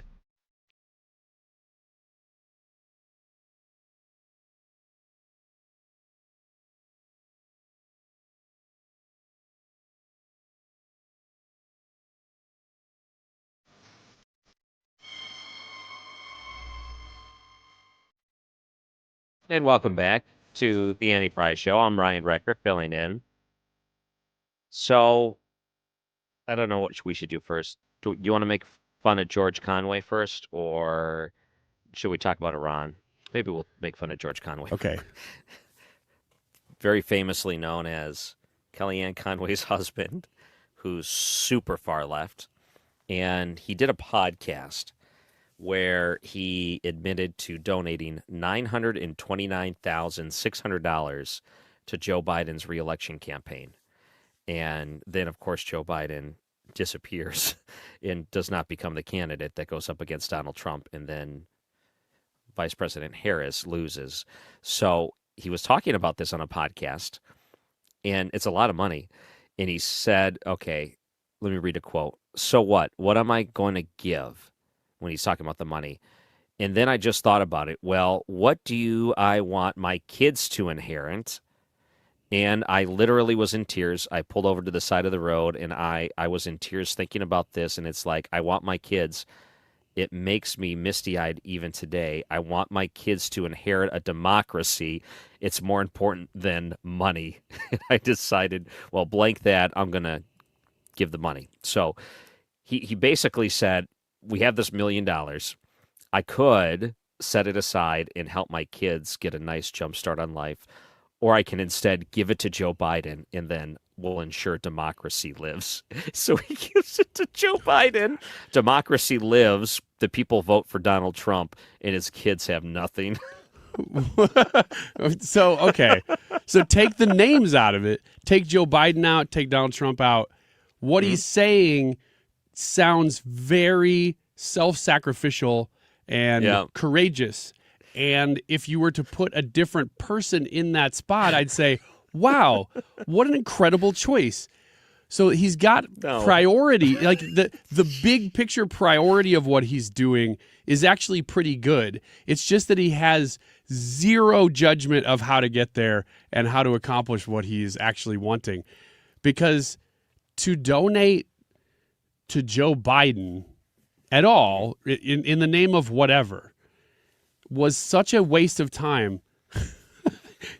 He didn't even become the nominee. So it's not just a waste of idea. It is a complete and practical trash bin waste of money. It is. It instantly was burned. Now, that money itself, I think Kamala Harris was able to spend it. That was one of the big advantages because, just the way it worked because they were on the ticket together. But the money was still wasted and burned, and they were in massive debt. Now, what was it, like $1 billion in debt? I think they still the Democratic are. Party was after? Yeah. Imagine this was you, and we're not talking millions of dollars. Let's say $5,000. Okay, that's a lot of money. And you said, you know what? I'm just throwing that number out because that's about how much my kid's braces cost, about $5,500. So what if I said, you know what, kid? You don't need good teeth. You need a democracy. So instead of you getting your teeth fixed, we're going to give that $5,000 to Joe Biden. And the rest of your life, you're going to have crooked, crazy teeth. And one day in the future, he's looking at this saying, are you kidding me, Mom and Dad? I would be so mad if I was that kid reading this about my dad wasting money that could have gone to me. I'd be so mad. And really, in this situation, too, how does that work? Because Kellyanne Conway is openly conservative, MAGA Republican, you could say. Her husband, I'm assuming they're still married. I thought maybe they were going to get divorced. I'm not sure. But her husband is a far-left political action committee chairman or whatever of the Lincoln Project. Yeah. And obviously has money. Now, if he was just saying, well, my business and nonprofit decided to spend this money in this way, and boy, did we screw things up, I'd say, okay, that's true. But he's saying, I could have given this to my kids. So what does that do to the kids of his wife, Kellyanne, who obviously would have wanted that money to not go to Joe Biden at all or any Democrat at the expense of her kids? I mean, that adds another layer to this. Well, if there is a divorce situation, the kids are like, I'm staying with Mom. The dad has no understanding of how to take care of us. Like, I can't trust this. I look at him and the extreme amount of money that's wasted sometimes when it comes to political donations. Some people have this much money to waste. I don't imagine he's got that much money to waste. Like, I don't think he's at that level where he's got $1 million and it's not going to hurt him, right? Like, they're not I that wouldn't type think so. of level of rich. No. Yeah. And you're right about, imagine your spouse who takes money that perhaps is in a pool together and uses it in a way where you're the one that's crying, not George Conway. I would be the one that's crying if my spouse wasted that money and gave it to someone I just thought was so dumb. There's no way you'd waste that much money on him, and thinking of all the other things you could do with him. That would be something that would, I think, drive many couples to divorce if they haven't already. I should probably look that up. I'm not exactly sure where their status is. Not that I'm keeping up with them like the people in the chat are Kardashians, saying that they are divorced. Are they divorced? Yeah, Okay. well, that's what they're saying. All right. Well, that's one way to get away from paying alimony or whatever. Sorry, I don't have any. I gave it all to Joe Biden. I guess so. You're trying. Hey, just because we mentioned it with the Democrat problems with fundraising or the amount of debt that Kamala Harris went into in 2024 to try to win that. I don't know if you've watched any of this, and I'm going down a different trail here, so stop me if you already know this. But have you seen the trouble that the biggest Democrat platform for fundraising is in, Act Blue? No. Oh my gosh, this is ongoing, and I think they've put up for criminal referral at this point. But the latest news, so the news has been that since 2024, they have been under scrutiny from law enforcement, which is weird at the time because that would have still been the Biden DOJ. So I think Republicans in Congress may have been spearheading this for the most part. But there were multiple people who reported that they were on the list of having donated to Act Blue. And Act Blue is massive. I mean, they make so much money for Democrats, and it's not just for any one either. It's for all kinds of races across the country, and they disperse it in different ways if you don't tell them how to. And there were lots of people who were showing up as having had donated to Act Blue. Right. Who were not Democrats at all and had obviously never donated to Act Blue. And the reason that they found it, because who's really checking on this? If they're just using your name, they're not necessarily using your actual money. They're just using your name to funnel money from something else like foreign. Right. then you're not probably going to know. But they some random Wisconsin Republican precinct committeeman or something did look himself up or got a letter somehow saying that he had donated to Act Blue. And he goes, well, clearly I didn't. I'm a Republican precinct committeeman. So he started looking it up, and they found that all these names were being used erroneously, probably on purpose, to funnel money from somebody else, and that their credit card access was real shady. They were doing the bare minimum in collecting credit cards without any of the CVV numbers or anything.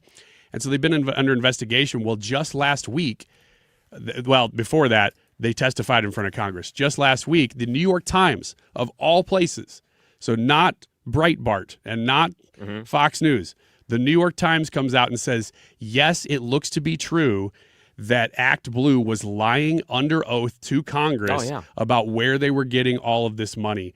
And it has restoked this thing to where that whole platform, most of their top lawyers have already fled and left. They know that the writing's on the wall, but it hasn't come crumbling down yet, but it may be very soon. Yeah, I saw a lot of those different stories, you're right, where, these old ladies or whatever, they're conned into giving $10, let's say, to Kamala Harris. And next thing you know, they look their name up, or someone else looks their name up. I didn't give $2,000 to Eric Swallwell. Like, what do you mean? I don't have $2,000 to give. I don't think they charged me for that. Why are they saying that I gave, $1,000 to Nancy Pelosi? Why does that make sense? And a lot of this happened when it came to the money laundering. You're 100% right. And I think we've all speculated and said there's this big money laundering scheme, and it just was looked at as a conspiracy theory, but there's a reckoning. I don't know where the Democrats are going to get their money from in the future if it's not going to be laundered through something else first. There's just not a bunch of people out there, what I think really in the way that they have in the past. And if they're $1 billion in debt, how are they going to get past that to begin with? Can a political party declare bankruptcy? Is that possible? Ooh, good question. Yeah, I guess we'll have to find out. Coming up after the break, there's something that happened over the weekend here in St. Louis, and I want to ask you what you would do in this situation. Coming up, I'm Ryan Recker, filling in for Andy Fry in 97.1 FM Talk.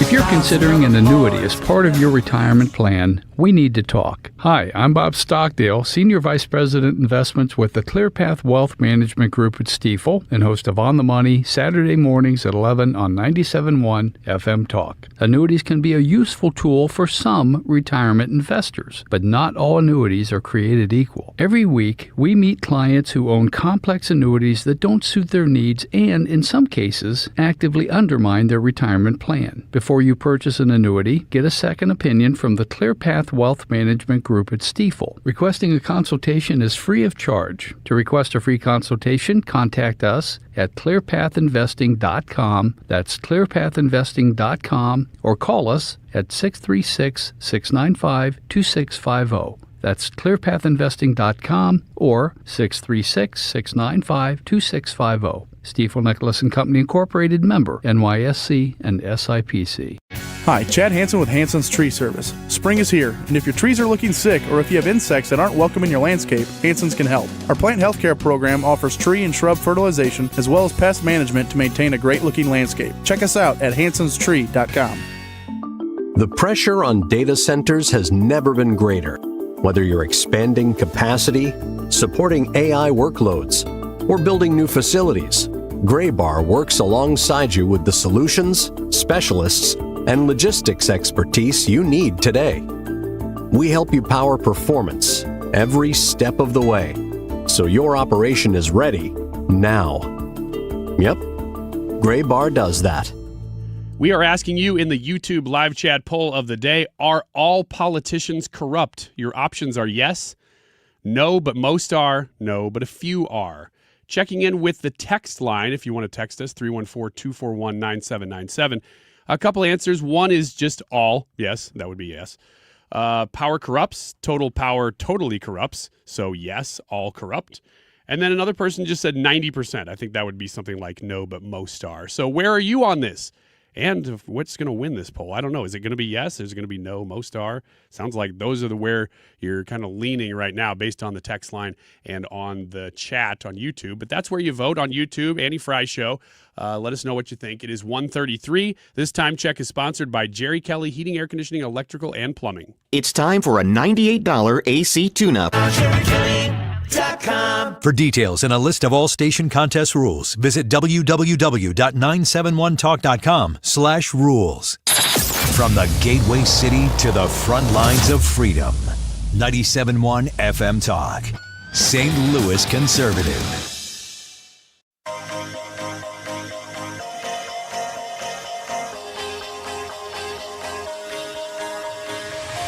Do you ever feel like a plastic bag drifting through the wind, wanting Welcome to back. start again? It's the Annie Fry Show. Ryan Wiggins, I want to ask you what you would do in this situation. So this is a story from KSDK. In St. Louis on Utah Street over the weekend, there were multiple cars that had swastikas carved into the door. So someone took a key or whatever it was and just scraped a swastika in the door, vandalized the cars. Would you drive that car after that happened? Meaning, could you still use it without getting it fixed or until it gets fixed? Well, I guess I'd have to drive it. I mean, I don't know what else I would do. I know. Have to drive your car. You get to work and stuff. So, yeah, I don't would know have to if drive it. You can't, like, you couldn't easily buff it out. Let's say sometimes you might have some rubbing compound or whatever and try to, get it out of there. But if it's in deep enough and you got to get some professional stuff done, wouldn't it feel weird driving into work with a giant swastika carved into the side of your car? Like, how do you get around that if people want to, take offense to that, not knowing that you're a victim of vandalism and they may want to start something with you because of it? Well, you could just complete the box and make it look like a Punnett square. Just you like a window. You can continue the vandalism on your own car. That's a good idea. Did they say there was a motivation for this or anything? No. It says they're looking into it. Okay. The police department investigating the incident as property damage case, and they're looking for suspects who seen on video footage wearing black pants and a gray T-shirt and red shoes, whoever that person may be. So I thought about that. I thought, oh, man. Like it makes for an interesting story, but you're probably right. You would have to complete it. But then it might make it harder to fix later. It's a question, does it cost you more to do it? I mean, you got to get it fixed. That's the problem, is you don't want to just drive around with a car that's vandalized in general. But, man, it would make me so mad if that happened. I know. I was looking over at the Daily Caller. You want to hear their top two stories right now? Sure. Story number one, Trump posts image of himself as Jesus healing the sick. Story number two, Trump takes rare step of deleting posts depicting himself as Jesus. 1, 2. Those are the top two stories right there. The rare step. But Trump was talking earlier today about Iran and the interesting strategy of we're just going to blockade it ourselves. You know what? Forget that. You want a blockade? We'll give you a blockade. So here is clip number 5, if we can play that. We can't let a country blackmail or extort the world, because that's what they're doing. They're really blackmailing the world. We're not going to let that happen. And, the amazing thing is we don't, can you believe this? We don't use this trade. We don't need this trade. We have our own oil and gas, much more than we need. We have more oil and gas than Saudi Arabia. Think of this. We produce more. Saudi Arabia, and add Russia to it. Substantially more. And by next year, we'll have double that amount. So we don't need it, but the world needs it. And many ships are heading to our country right now as we speak to load up with the best. Really, I guess you could say, somebody said the best and sweetest. I don't know exactly what sweet is, but when it relates to oil, it's a good thing. But they're coming to our country right now. There are many boats coming to our country. Now, it could very well be this is going to be settled before that. We've been called this morning by the right people, the appropriate people, and they want to work a deal. They would like to work a deal. Okay. I like the idea, the visual, of someone going to a shipment of oil and sticking their pinky in it and put it to the tip of their tongue.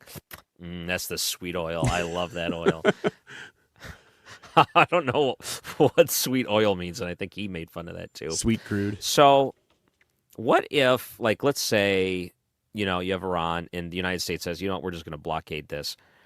What if, let's say, some of the major oil companies said, instead of trading on a global scale, we're just going to service the United States as the first and foremost.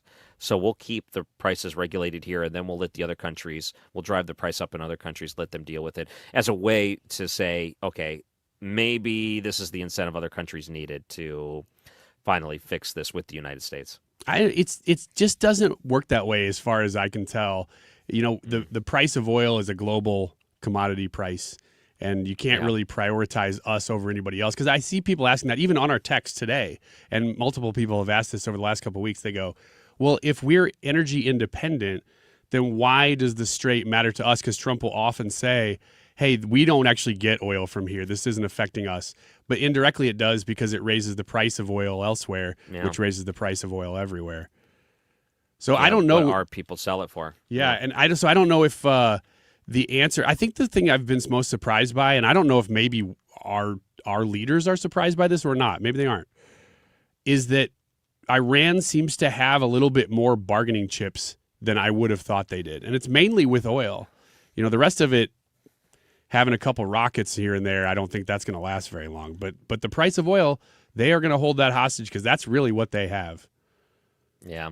Well, I don't know who is holding it hostage right now, because it seems like a missile could fix whoever that person is. Yeah. And it seems like that's what the United States is now threatening. They're saying essentially, all right, we're giving you an opportunity to do the right thing. If you're not going to do the right thing, we'll go to the next round of people that will consider doing the right thing. It kind of seems like that's always going to be on the table, particularly if they're aggressive and hostile and start to, hurt other people or maybe threaten Americans. Then it would be an easy button to press for Donald Trump.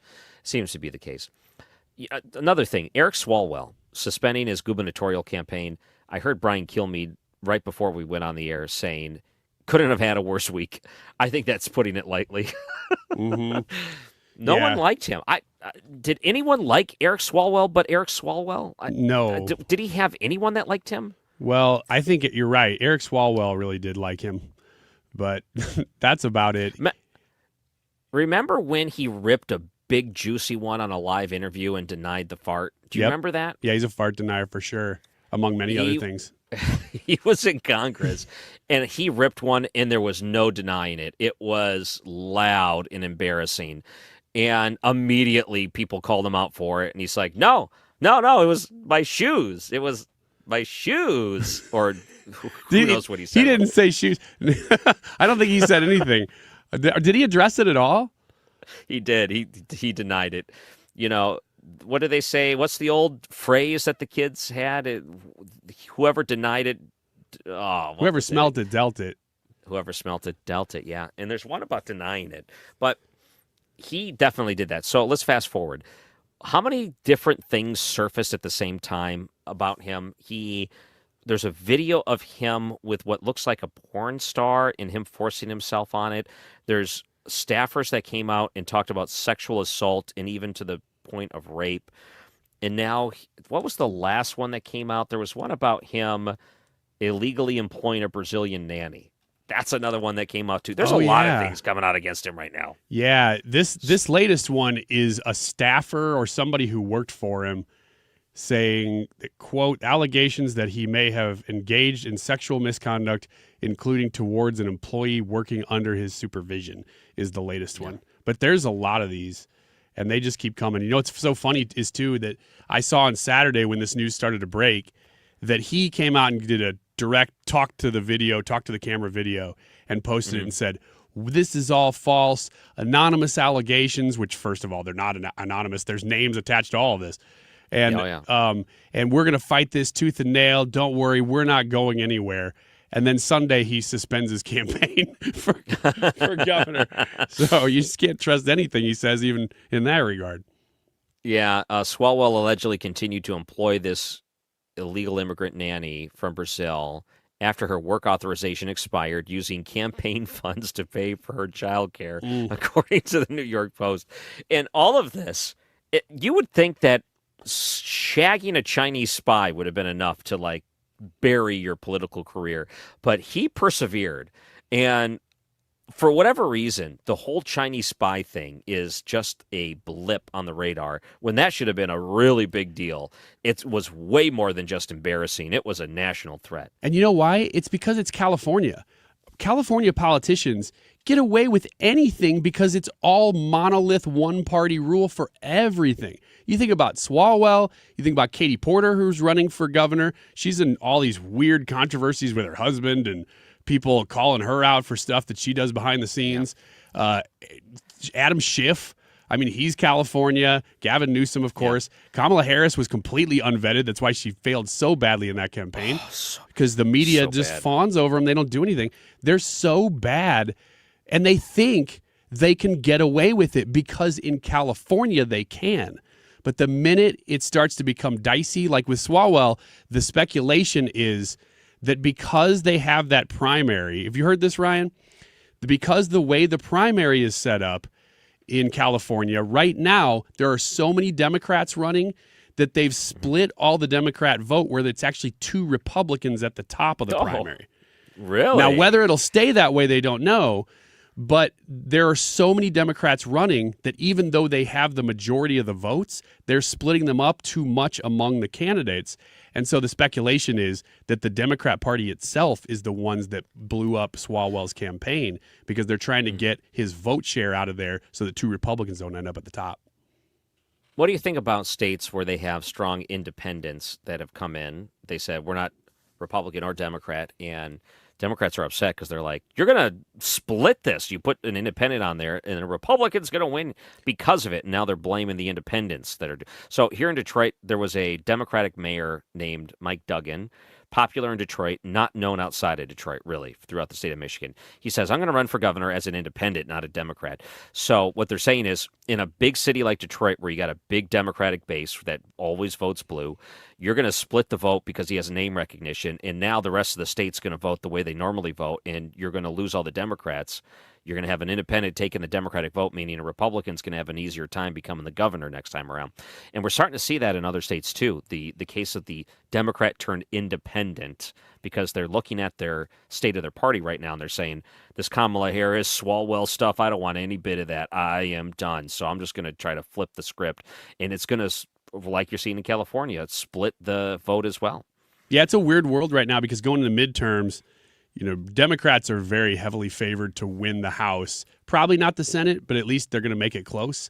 And it's because Democrats are motivated to turn up in these elections more than Republicans are right now. But the weird thing is, according to polling, Democrats still aren't popular because they're not offering anything. I mean, we don't really know what their positions are other than, well, we're not Trump. And that's it. I mean, that's what they're running on. And it may be enough in a midterm to just run on that, but they're not really getting any real support either. They're not turning voters toward them. Yep. When we come back, by the way, there's an opinion piece in Salon that was kind of interesting. In Salon, a pretty left-leaning organization. I'm going to read you their opinion piece, and you tell me who's right. Coming up on 97.1 FM Talk. Just on the night, like the 4th of July, 'cause baby, you're a fan. 97.1 FM Talk, proud to partner with Missouri Right to Life. This is Steve Rupp, president of Missouri Right to Life. Join us at our Make Missouri Pro-Life Again banquet with keynote Riley Gaines on May 20th in St. Charles. Go to the Missouri Right to Life website for details. Rhino Shield is far superior to even the best traditional exterior house paint. Rhino Shield is 8 to 10 times thicker than paint and comes with a 25-year transferable warranty. Rhino Shield is the only ceramic coating company that has been chosen by Disney, This Old House, and 3 times on HGTV's Curb Appeal, where every episode is concentrated on unpainted brick, bonds and seals to stucco, wood, hardy, block, color lock, masonite, and more. No better product for those steel aluminum-sided homes that have become, chalky and tired looking. We coat sloped and flat roofs to extend their lives too. After 15 years, we've got a great reputation and a superior product. As long as it's affordable, why wouldn't you do it? Before you make the costly mistake of painting with traditional paint, you'd be best served to call Rhino Shield today. We are the experts and our evaluations are free. 877-25-RHINO or 877-25rhino.com. Tell them, ladies. Don't paint, don't Rhino, go Rhino Rhino Shield. Never paint your house again. Rhino Shield. I'm fixing to tell you something that the insurance industry does not want you to ever hear. Bullies often delay and deny. I see them sitting on premiums paid and making money and dragging it out for as long as they can. Many times, we're forced to take them to court. I'm John Morgan of Morgan & Morgan. Their high-paid lobbyists are on a mission to make sure that at trial, jurors are not allowed to learn that the at-fault party has insurance, and in some cases, lots of it. I can think of no case in all my years where there was no insurance for the at-fault party. So let's fight back. It's all these bullies understand. Tell everybody you know the truth. If you've been injured in a car crash or hurt at a store or business, visit forthepeople.com. We're here 24/7. It's that easy. Morgan & Morgan, forthepeople.com. The choice of a lawyer is an important decision and should not be based solely upon advertisements. Past results afford no guarantee of future results. Every case is different and must be judged on its own merits. The Annie Fry Show is St. Louis conservative.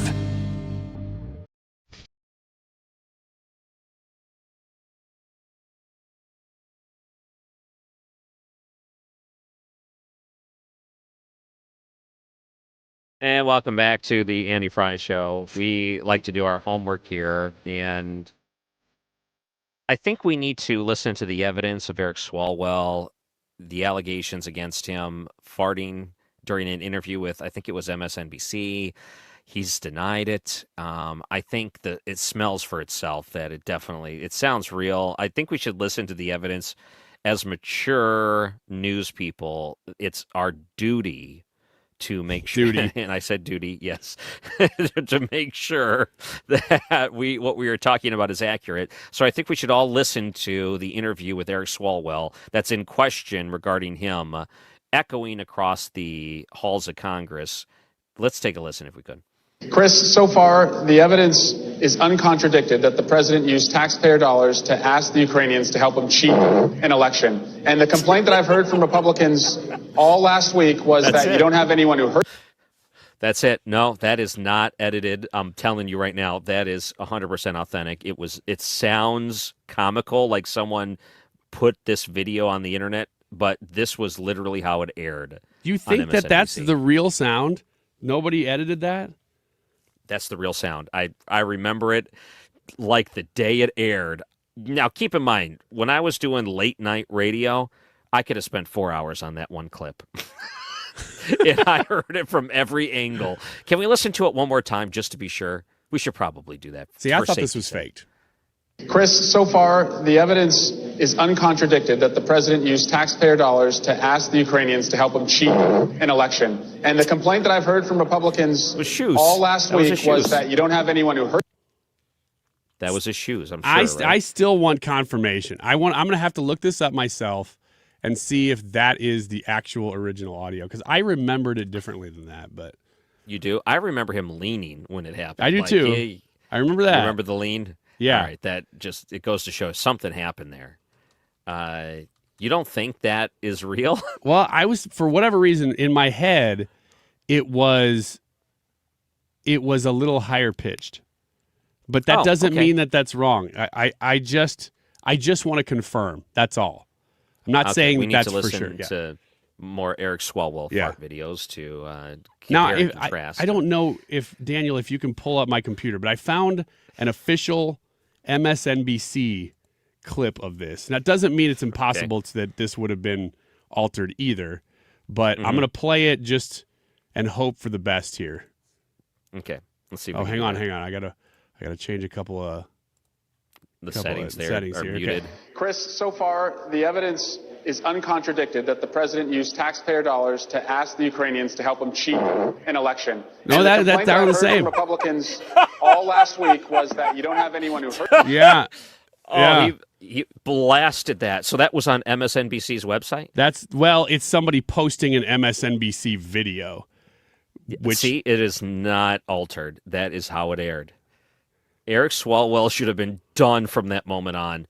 But he went on to shag a Chinese spy. Right. And now his sexual escapades, all these women are coming out credible with their own names saying that this happened, on top of all these other problems that are going on, including him hiring illegal immigrants, knowing that they were here illegally, and what was the other note of that? Paying for her child care through campaign funds. Yes, I'm glad you said that, because that is an issue with a lot of Congress. That's not just actually campaign finance may be a different thing, but I know that recently there was a bill that mostly Republicans, some Democrats in the House were trying to push through. It was not that long ago, like within a month, that was attempting to release all records of sexual misconduct against Congress, and specifically who used congressional funds to fight those lawsuits.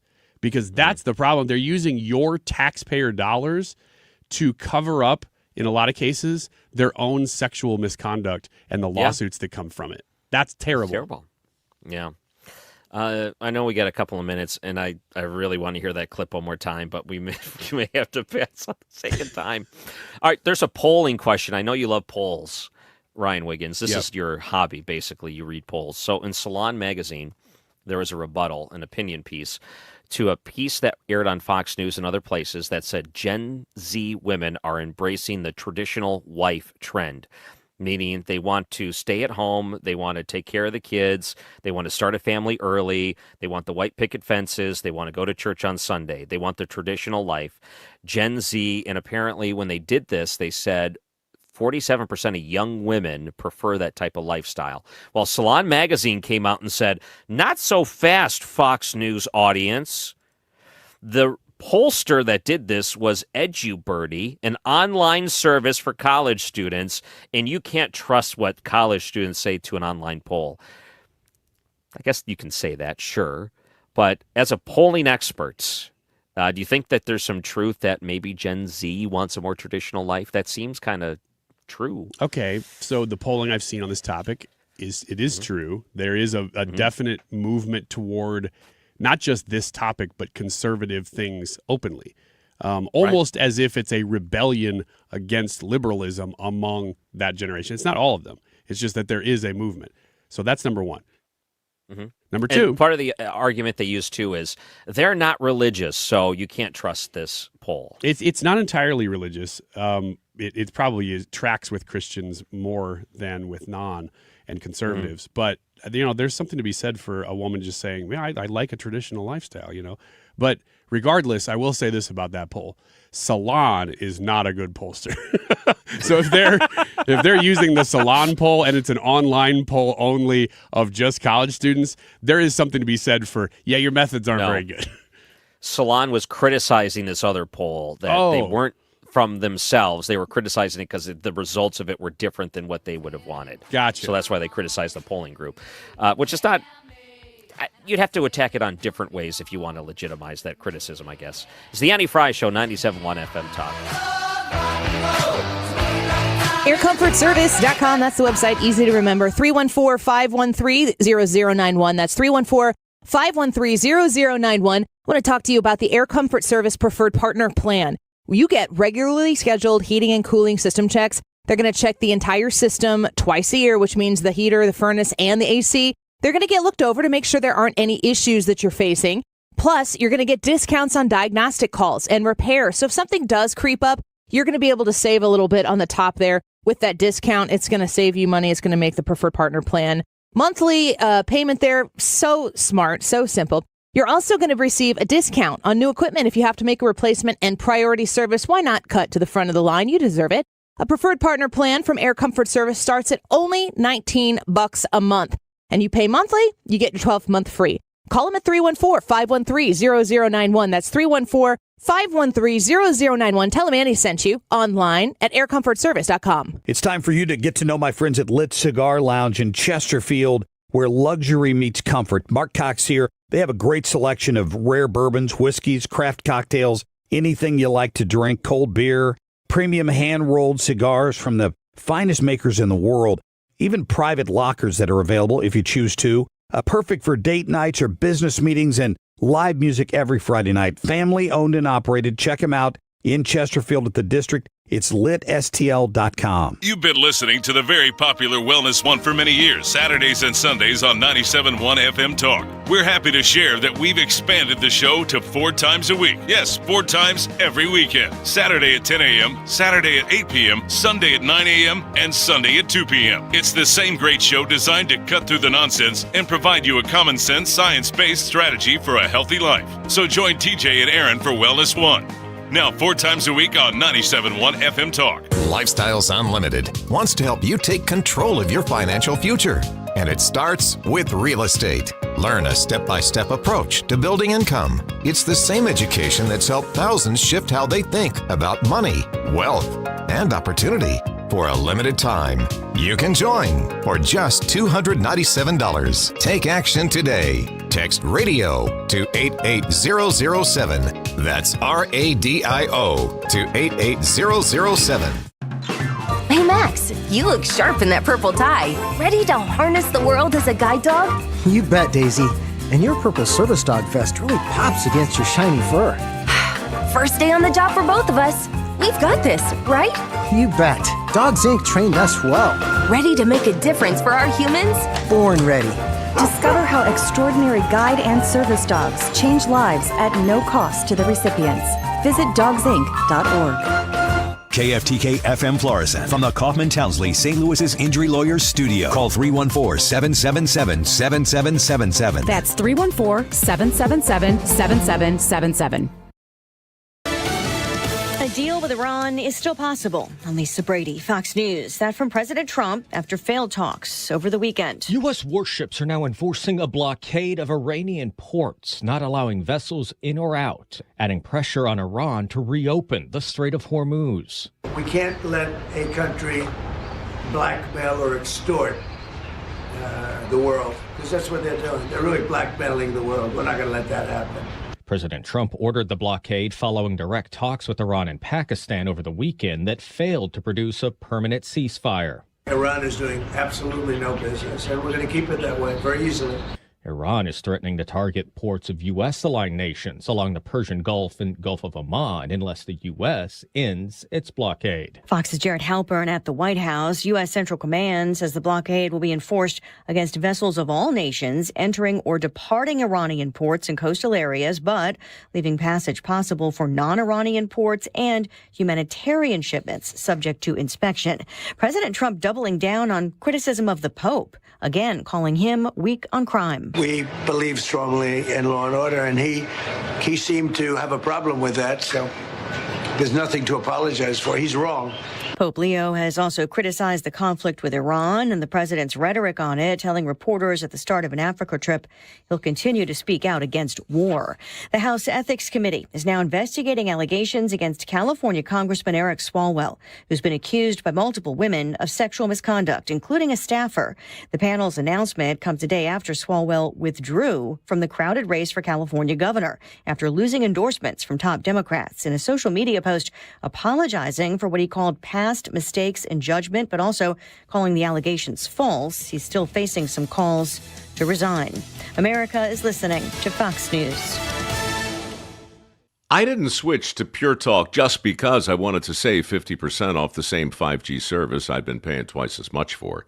I switched because I like the idea of being in business with a wireless company that supports our veterans in a meaningful way. Pure Talk also creates American jobs every day by keeping their entire operation in this country. I appreciate that. If you feel the same, dial pound 250, say Mike Rowe, and switch to an American wireless company that actually stands for something. Pure Talk. I move mountains for a living. Literally. That means I don't carry hand lotion, and when it comes to serious heartburn, I don't mess around with anything but Rolaids. Rolaids' dual-active formula has calcium carbonate and magnesium hydroxide that relieves heartburn fast. Yeah, you heard right. 2 actives for that powerful relief. And the best part? The roll fits right here in my pocket, so I can get back to moving mountains. Rolade spells powerful relief. Read each label. Use as directed. Keep out of reach of children.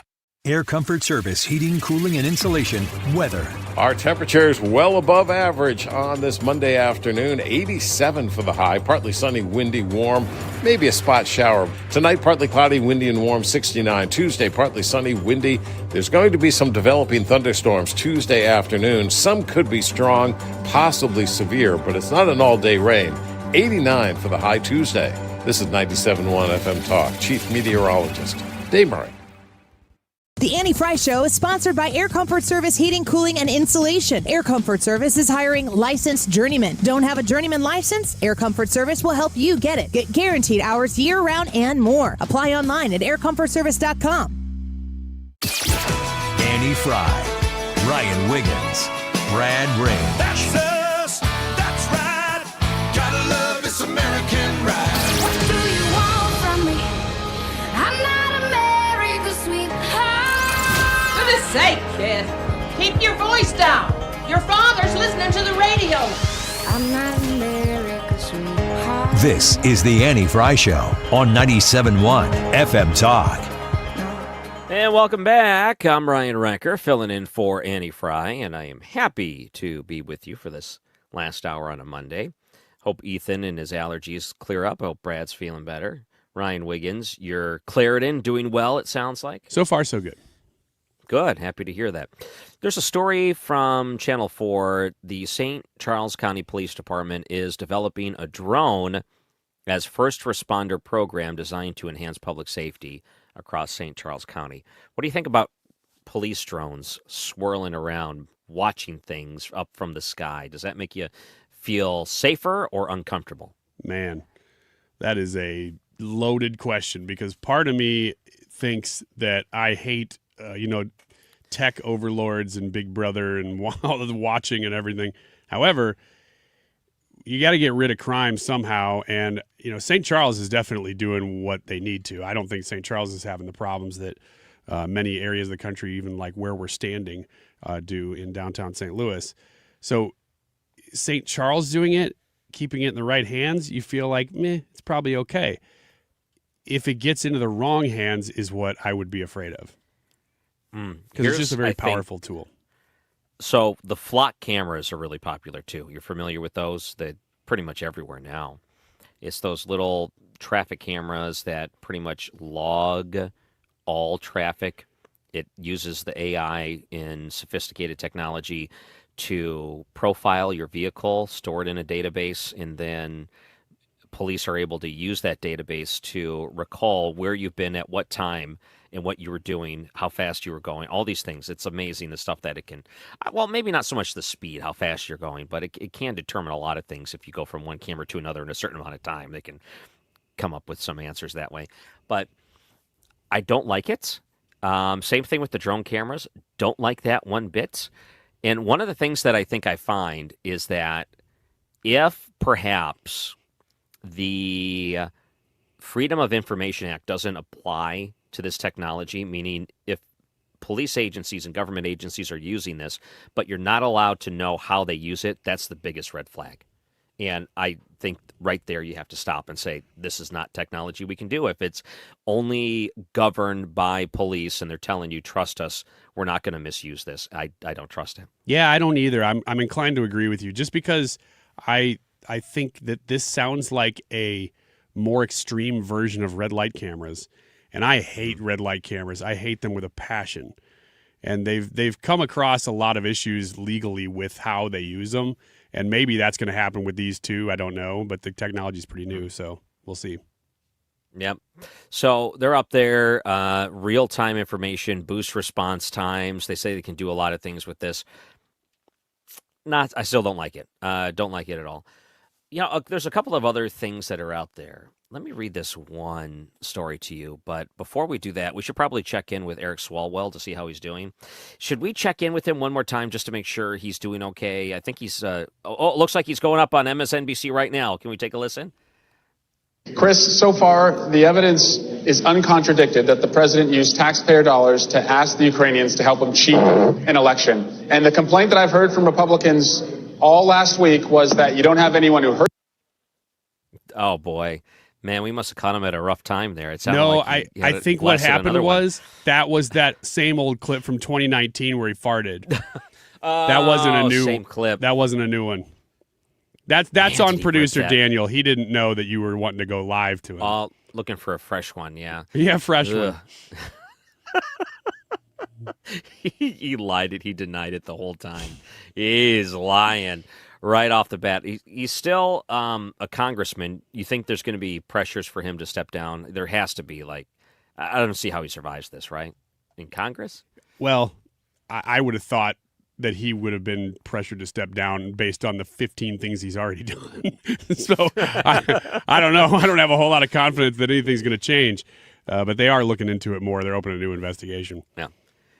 Let me read this one AI study, and this is from The Guardian. And young American graduates expressed frustration over fewer job openings and longer searches. Do you know anyone graduating high school right now, college? Do you know anyone graduating college that are having a hard time finding a job? And whenever you graduate college, it does take a little time to find a job. There's very few career paths, I think, that you're going to jump right into and get a full-time, good-paying job right out of college. It does take time to, find the right place, earn your chops, get some experience. There's a transition period there where you're not going to be in your forever career right out of college.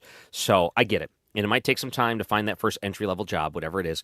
But they're saying that it's even worse than usual. And it says American college graduates are facing the worst entry-level job market since the pandemic, with the underemployment rate reaching 42.5%, its highest level since 2020. I don't know if that is just some areas, and I don't know what it's like in St. Louis. Do we know our college graduates, let's say at Wash U, are they having a hard time finding jobs out of college? No, I have no idea. I don't hang out with college students College kids. much. I don't know anybody that's graduating right now. It's that Ryan Wiggins guy hanging out with college kids. What was that movie, Dazed and Confused, or not that one, but it's Matthew McConaughey, where he's like, every year I get older and they stay the same age. I think that is Dazed and Confused.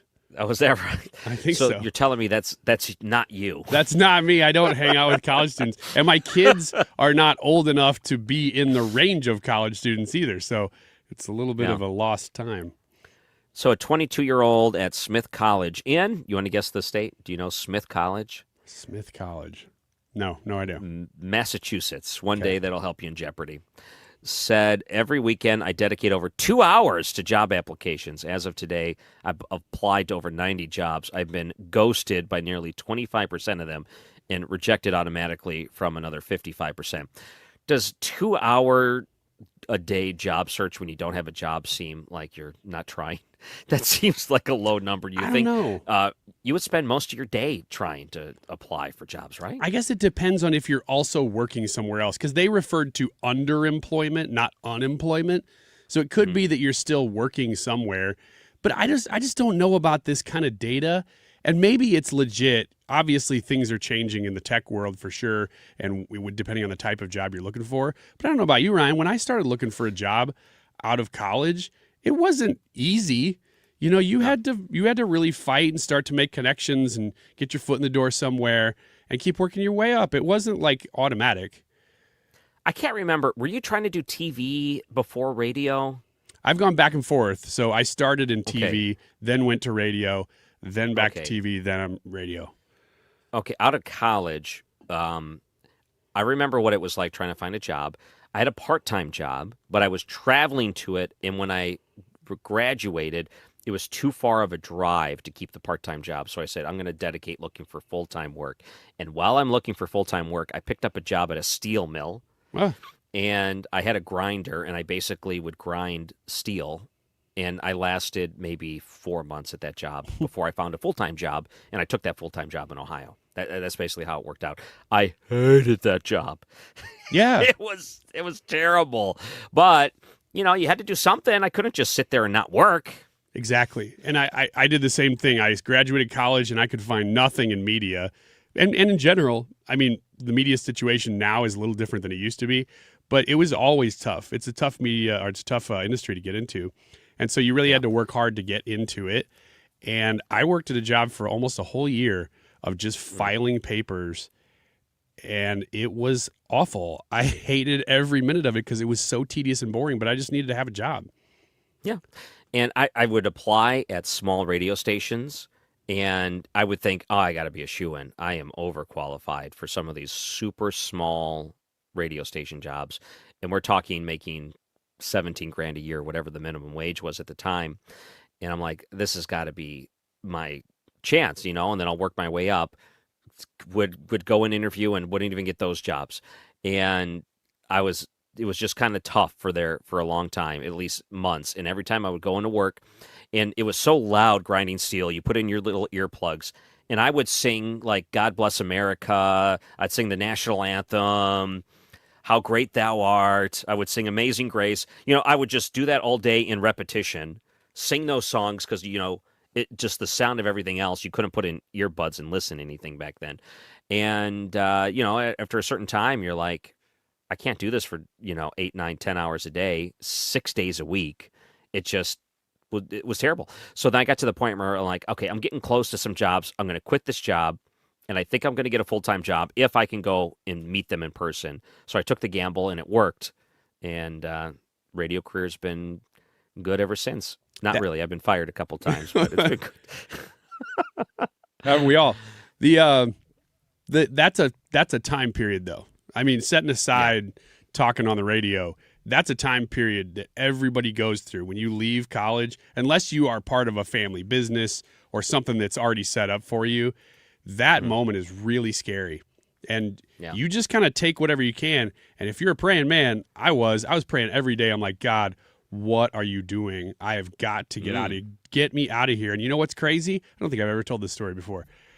At that job, filing papers, that was for a business that had nothing to do with media. I just felt like, take the opportunity that's in front of you. And that was the only opportunity I had. So I just did it. Well, about 8 or 9 months into doing that, hating every moment of my waking existence, because I like doing creative stuff, and you can do nothing creative when you're just putting things alphabetical order every day. Mm-hmm. My boss or whoever there that was over my alphabetizing, she goes, what are you trying to get into? And I'm like, well, I like writing, and I'm in media. I would like to get in media. And she goes, well, my husband right now is working as a construction contractor at this random TV executive's office. And, and she goes, would you want to meet him? I'm like, heck yes, I would like to. And so this weird random filing job led to me eventually getting my first TV job. I love that. I love that. Isn't that so crazy? Much. Isn't that something, dreading the work and wondering where's this all going? And it did lead you to your first, I guess, paid full-time position in television. Was it full-time? It was an internship to start. And I took that gladly. And then I got hired part-time. And then they were going to open up a new TV station in somewhere in the South, or Evansville or Indiana, or no, it was somewhere south, Jackson, Mississippi. That's what it was. Okay. And they were going to hire a new producer that was supposed to be in charge of that station from here in St. Louis. And I was like, I'm the guy. I need the job, and I'm here, and you like me. And they're like, yeah, but you don't have as much experience, so we're going to keep you as an intern and hire this other guy. And I'm like, that's not cool at all. I'm here. And so I'm praying. I'm like, what's going on with this, God?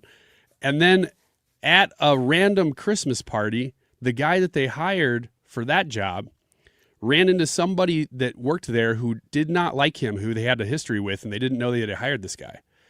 And so he got fired from the Christmas party. And they were launching this station on January 1st. And they're like, we need somebody to work this job. And I'm like, yeah, I'm still here. Remember me? And they're like, okay, it's you. Wow. Yeah. I love that. Wow. What a way to get into the media business. And you're not watching that and you're like, wow, they fired that guy in a Christmas party. What am I getting myself into? Oh, heck yes, I was. But I also was like, hey, I'll do whatever I can do. I'll stay here for as long as I can. It works for now. You're like, I'm going to live it up tonight. Yeah, I'll right. go back for the prime rib. It was a good day. Plate. All right. When we come back, Ethan, sports and local. Ryan Wiggins, I'll tell you what. That's one of those stories that when people meet you in public, they're going to tell you that story. I loved when you said that. That's a memorable moment that I think people are going to recognize. I tell you what, to cap it off, I'm just saying, all of that was done very, very prayerfully, and I knew when it happened that it was like God just gave it to me. And I was like, this is awesome. I can't believe it because it was such weird circumstances.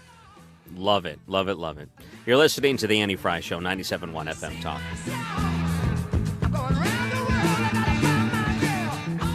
License number GL250000615. Hey, it's good to hear you. Hey, Dad, isn't it good to see ya? Yep, but with smoke alarms, we need to hear them. If one alarm is downstairs, you might not hear it upstairs. At school, everyone hears the fire alarm. That's why we install hardwired smoke alarms that all go off together, just like school. Smoke alarms done the right way. Green is always grasser at grasserhomeservices.com.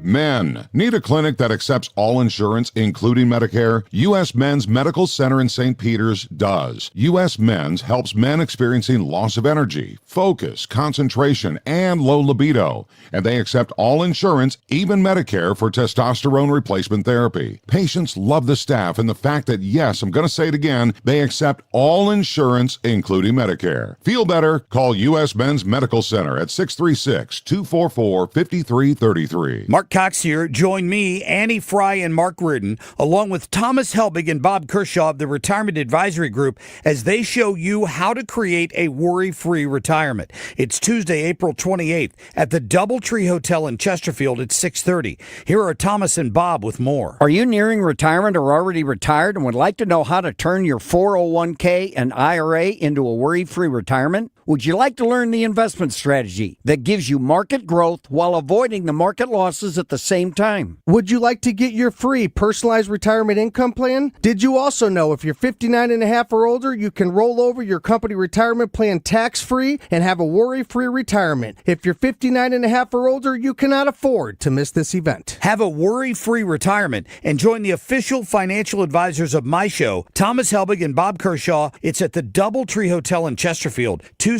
April 28th at 6:30 p.m. Go to retirementkey.com. That's retirementkey.com. Don't let tax refund worries hold you back. File now with TurboTax on Intuit Credit Karma. They'll find every credit and deduction to help you get every refund dollar you deserve, or your money back. Start filing today in the Credit Karma app. This is the Annie Fry Show on 97.1 FM Talk, St. Louis Conservative. Hold up. Check it out. Sports and local. Gandalf's Gloob Butter. Okay. What? Thank you, Ryan Wiggins. If you haven't noticed, some of these don't make a lot of sense. Exhibit 57 of Ryan's stupidity showing during this segment. I had to really make our voice guy hit the B on Gloob. Why? Did he record it and then you said no? It's gloob butter, not glue butter. Well, that's good. Well, the Blues beat the Blackhawks over the weekend. Very good. 5-3 was the final score. Jordan Kyrou, Kim Fowler, Alexei Toropchenko, all scoring in the second period. That helped put the Blues over their rivals at the United Center in Chicago, the final time these two teams will play in the 2025-26 season. Jimmy Snuggerud and Dalibor Dvorsky also scored for St. Louis. Joel Hofer was pretty sharp. And with the win, the Blues now 34-33-12 on the year. Unfortunately, during the game, it became official. The Blues are mathematically eliminated from Stanley Cup playoff contention. The Los Angeles Kings had defeated Edmonton during the day, and that is what knocked the Blues out of playoff contention. So now it becomes finishing out the year and beginning to start looking towards next season. Well, you know why this happened, right? Why they didn't make the playoffs? Because they didn't win enough hockey Not games. enough points. Yep, that's exactly right. Thank you. Stellar analysis. I assumed you were going to say something dumb, and just accurate. You just said exactly what the reason was. Need to win more hockey games. Yep, that is right, and they'll try to do that next year. Should be an interesting offseason for the St. Louis Blues. There's already been some question marks as to what are some different things that they could do, and the number one thing that I have heard is, I guess, the question, and a lot of people seem to think so, that it'll happen. is that will they or will they not trade Jordan Kyrou? So that's going to be the thing to keep up with this offseason. There will be a transition in leadership as Doug Armstrong will be stepping down from the general manager position. Former Blue Alexander Steen will be taking over that role. Oh, that's cool. I didn't know that. Mm-hmm. So, and I know everything about hockey, as you know. Army, yeah, clearly. More wins, more points. If Army will still be the president of hockey operations, he's just not going to be over the roster management side of things. Armstrong is Army. Army, yes. Okay. Doug Armstrong, nicknamed Army.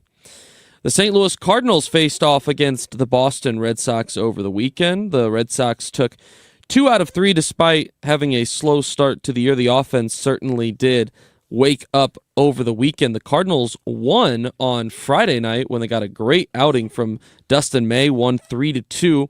There was a different story in the final 2 games of the series. Game 2, 7-1 in favor of Boston, and Game 3, 9-3 in favor of the Red Sox. And they hit. Wilson Contreras, former Cardinal, had a very big weekend after going 0 in the first game. So the former Cardinal, proving to be a Cardinal killer once again, didn't take very long. What else is notable about this? Mason Wynn got hit by a pitch on Friday night. On his leg, his left leg, and as a result did not play on Saturday or Sunday. But I believe he is going to be back in the lineup today or tonight against the Cleveland Guardians. So it should be good to get him back in the in the starting lineup. Jordan Walker continues to be on a tear. 2 more home runs over the weekend. He now has 7 on the year. That is standalone the lead in Major League Baseball. Can we nickname him Texas Ranger? Why would we? Jordan Walker, Texas Ranger. It's kind of awesome, right? You guys are podcasters and sports broadcasters. You should take that and run with it, and also give me credit. Jordan Walker, Texas Ranger. There's just no connection to like the actual Texas Rangers in baseball. He kicks butt. Now, if something happens against Texas when they play later this year, that's definitely going to come out. Guarantee it. But I don't know if I can use it yet. I think push. This is push. There's a time. You think I should push? There's a time, as Ecclesiastes would say. There's a time to rest and a time to push, and this is the time to push. Time to push. Yep. Got it. Thank you. You're welcome. Somewhere out there is a mother to be in labor, and she is like, you know what? You're right, Ryan.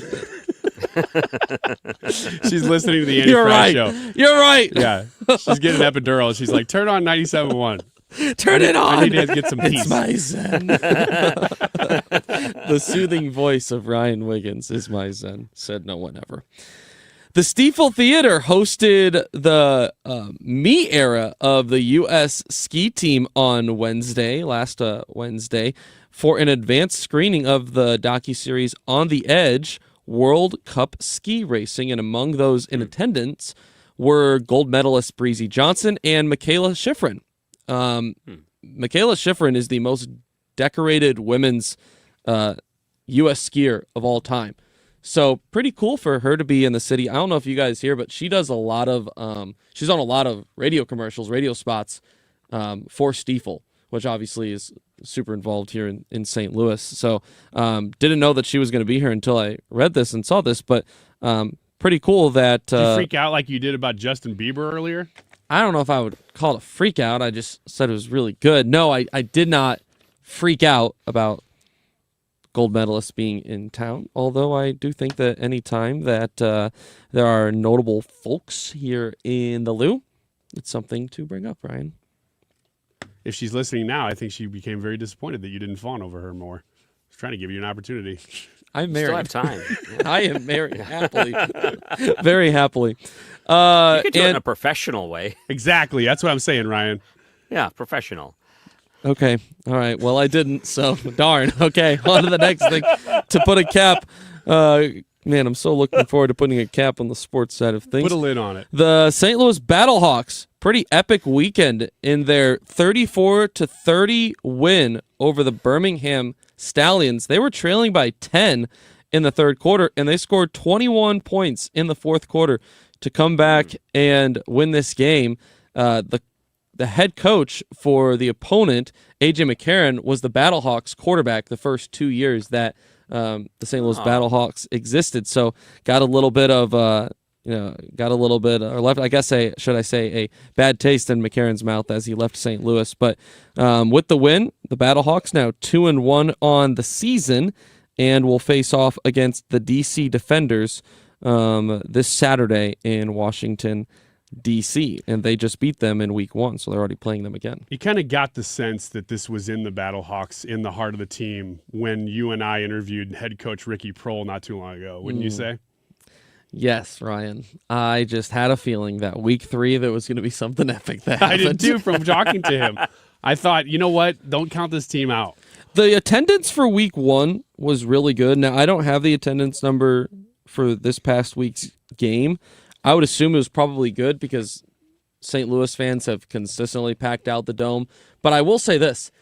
If it wasn't for these sports and local stories and me going searching for it, I would not have heard a single thing about Battlehawks football this year. They do need more press.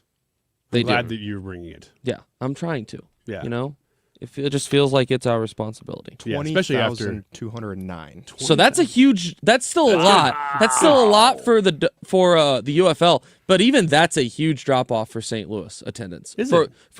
They've been consistently in the 30s at least.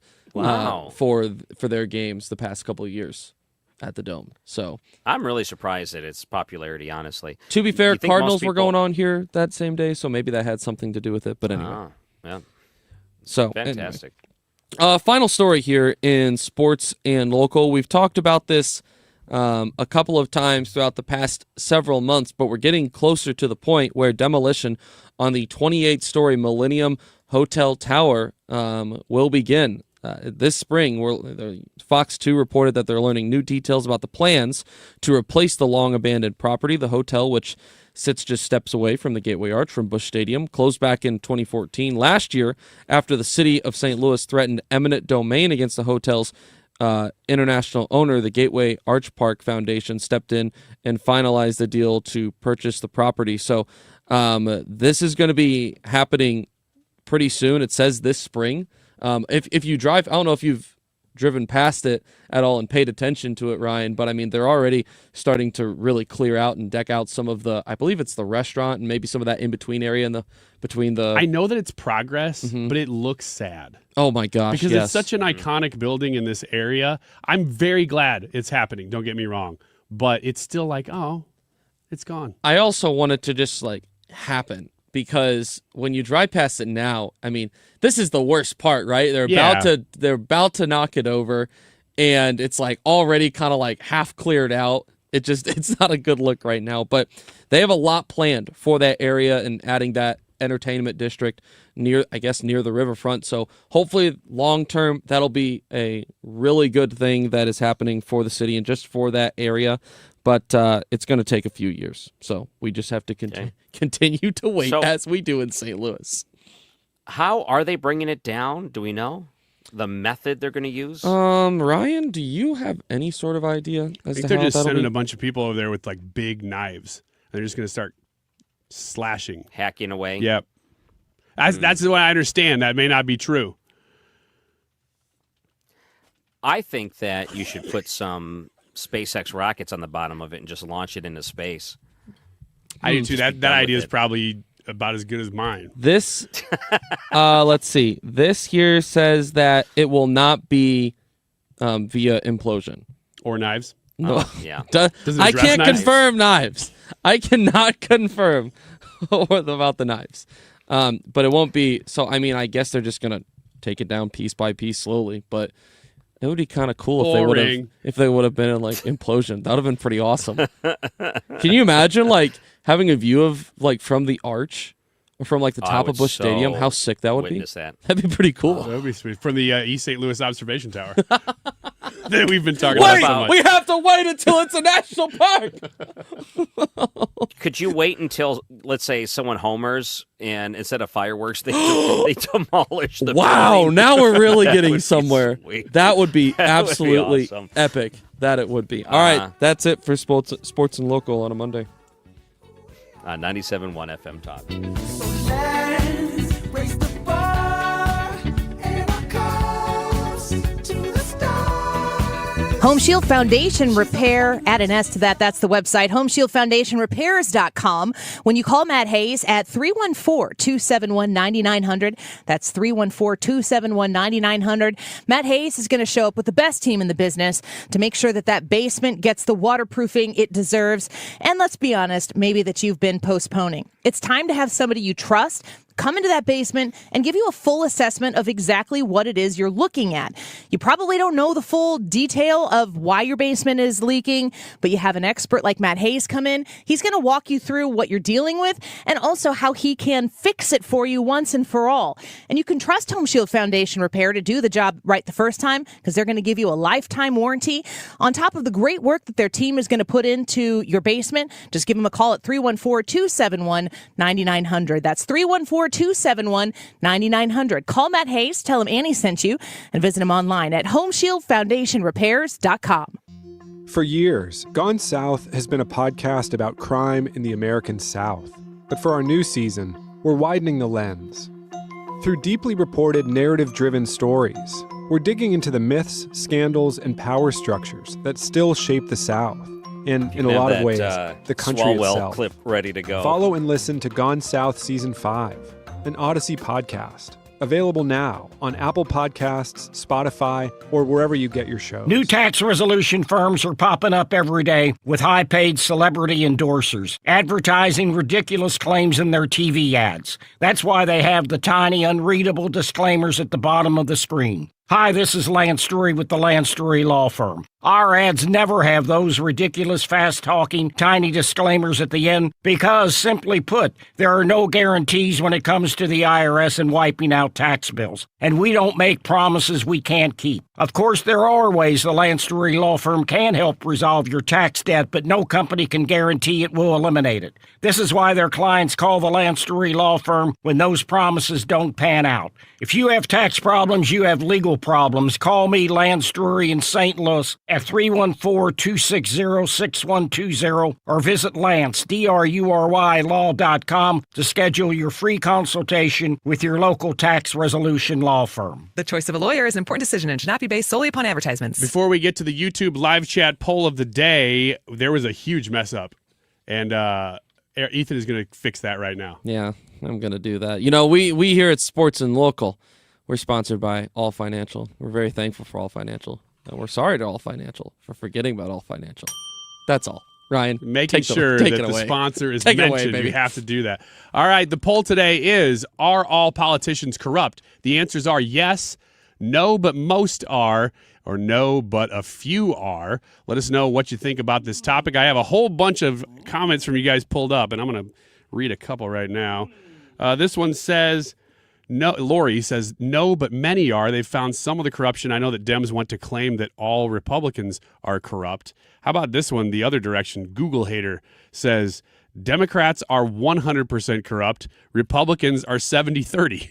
And then a lot of people in between, like Christopher and Mark, saying, yes, 100%. So I really don't know who's going to win this. If it's based on what I'm seeing, I'm going to guess that you guys are going to say, yes, all politicians are corrupt. I didn't expect that, but we'll see.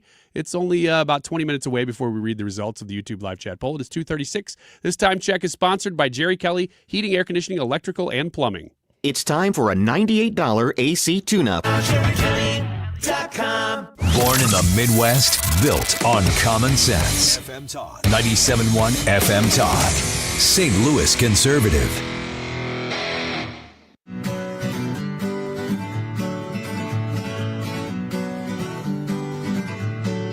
Can I admire that one person's username, Google Hater? Google Hater. I love that. Yeah. That's such a great user handle, whoever that is. On YouTube, which is owned by Google.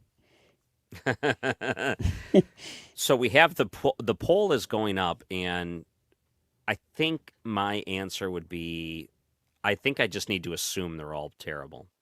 I'm done putting my faith into certain politicians, I feel like. So you are a yes, all politicians are corrupt. I feel like if that's your standard operating position, you're not going to go wrong.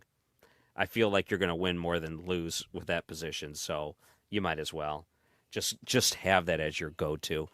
I don't know. We'll have to see by the end of the show. How about this from Chris? Another comment here as I was just reading a few. It says, Poll, I said most are, but I think of the quote from Batman The Dark Knight. Quote, you either die a hero or you live long enough to see yourself become the villain. So I think most start out good is what he said. Yeah. So did you watch the Artemis splashdown last week? I did not. I know that it was happening because everybody was talking about it, but I just did not get engaged in it. Yeah. Well, I really liked it. My son watched it. He watched it from start to finish. He waited until they came out of the capsule, and it took him a little bit longer because they had a communication issue, but he stayed up late watching it. And it kind of put a whole new awe and wonder into himself.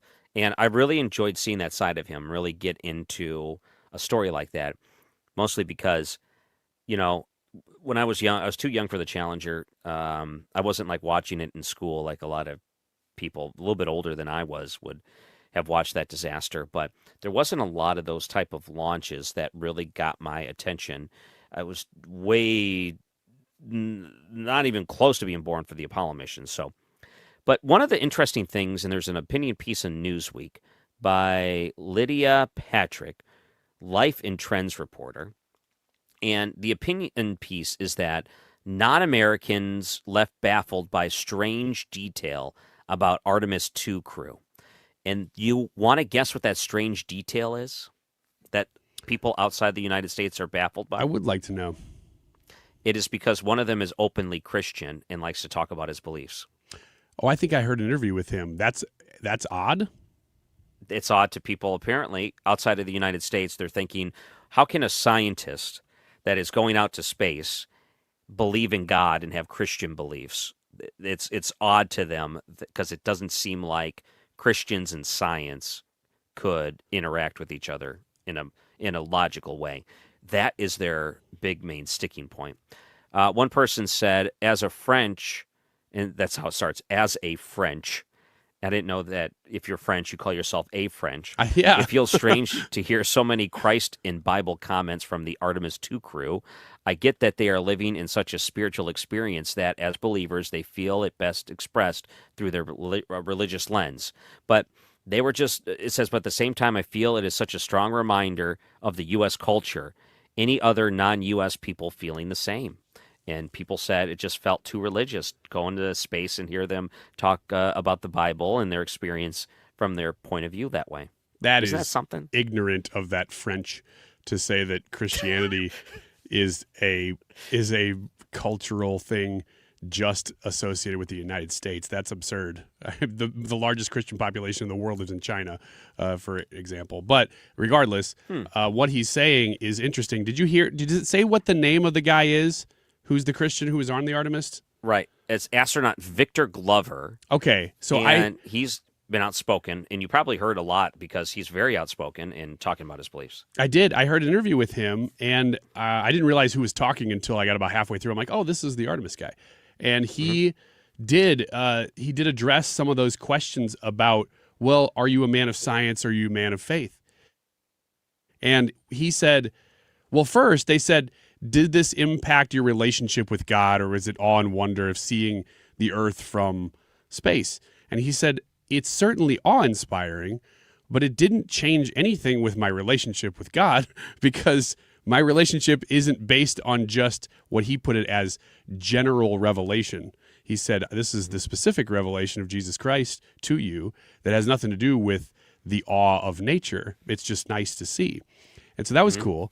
And then he also said, there is no contradiction between men of faith and men of science. He said some of the greatest scientists of the history of the world were Christians. And he listed Gregor Mendel, he listed Isaac Newton, and a couple others. And he was ready. I mean, he was ready to talk about the subject, and it was really cool.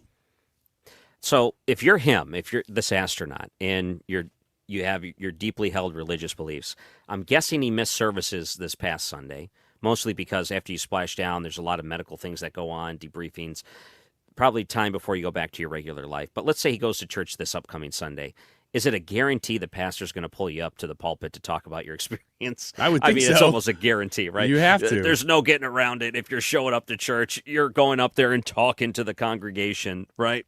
I mean, I would question my pastor if he didn't bring him up. Like, dude, that guy was just in space. Let's talk to that guy. Yeah.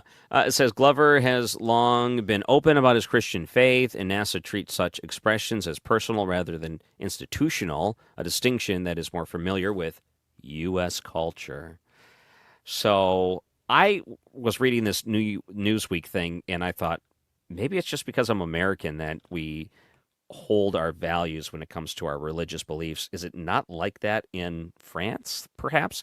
Like, if you're openly Christian in France, is it different? Are you, like, openly discriminated against there for it? I don't know. I don't know the answer to that. I don't know either. I think Europe is wonder. certainly further post-Christian than we are. So Yeah. Yep. We should probably get comments from Eric Swallwell on this. I think he is showing up to MSNBC right now. Okay. Okay, I think he's going to speak. Let's take a listen. Chris, so far, the evidence is uncontradicted that the president used taxpayer dollars to ask the Ukrainians to help him cheat an election. And the complaint that I've heard from Republicans all last week was that you don't have anyone who heard. Oh, boy, he did not miss a beat. that was not him live about Artemis. That was that same old clip from 2019 on MSNBC when he farted. Yep. We keep getting that mixed up. We got to... I think we should probably beat our producers until they get it right. You think that's a good plan? Well, they keep telling us Eric Swallwell is going to make some live comments about anything we happen to be talking about at that moment, and so we toss to him, and it just keeps being that. Why is it That's not our fault. Oh, Eric Swallwell has comments about us commenting about him. Can we take a listen? I think he's commenting Chris, right now. so far, the evidence is uncontradicted that the president used taxpayer dollars to ask the Ukrainians to help him cheat an election. And the complaint that I've heard from Republicans... If I don't know, that sounded like the other clip again. But if it wasn't, then 2019? No, if that was live, he farted again. I guarantee that. Oh man! But I think that was that old clip again. It just keeps happening. I feel like I'm getting duped here over and over again. Are we sure it's not a new clip and that's one from 2019? Daniel, is that new or is that old? I cannot confirm nor deny. Mm-hmm. He's not talking. He's not saying anything. Is this what Annie Fry is afraid would happen when it's the Manny Fry show? Things like this? Yeah.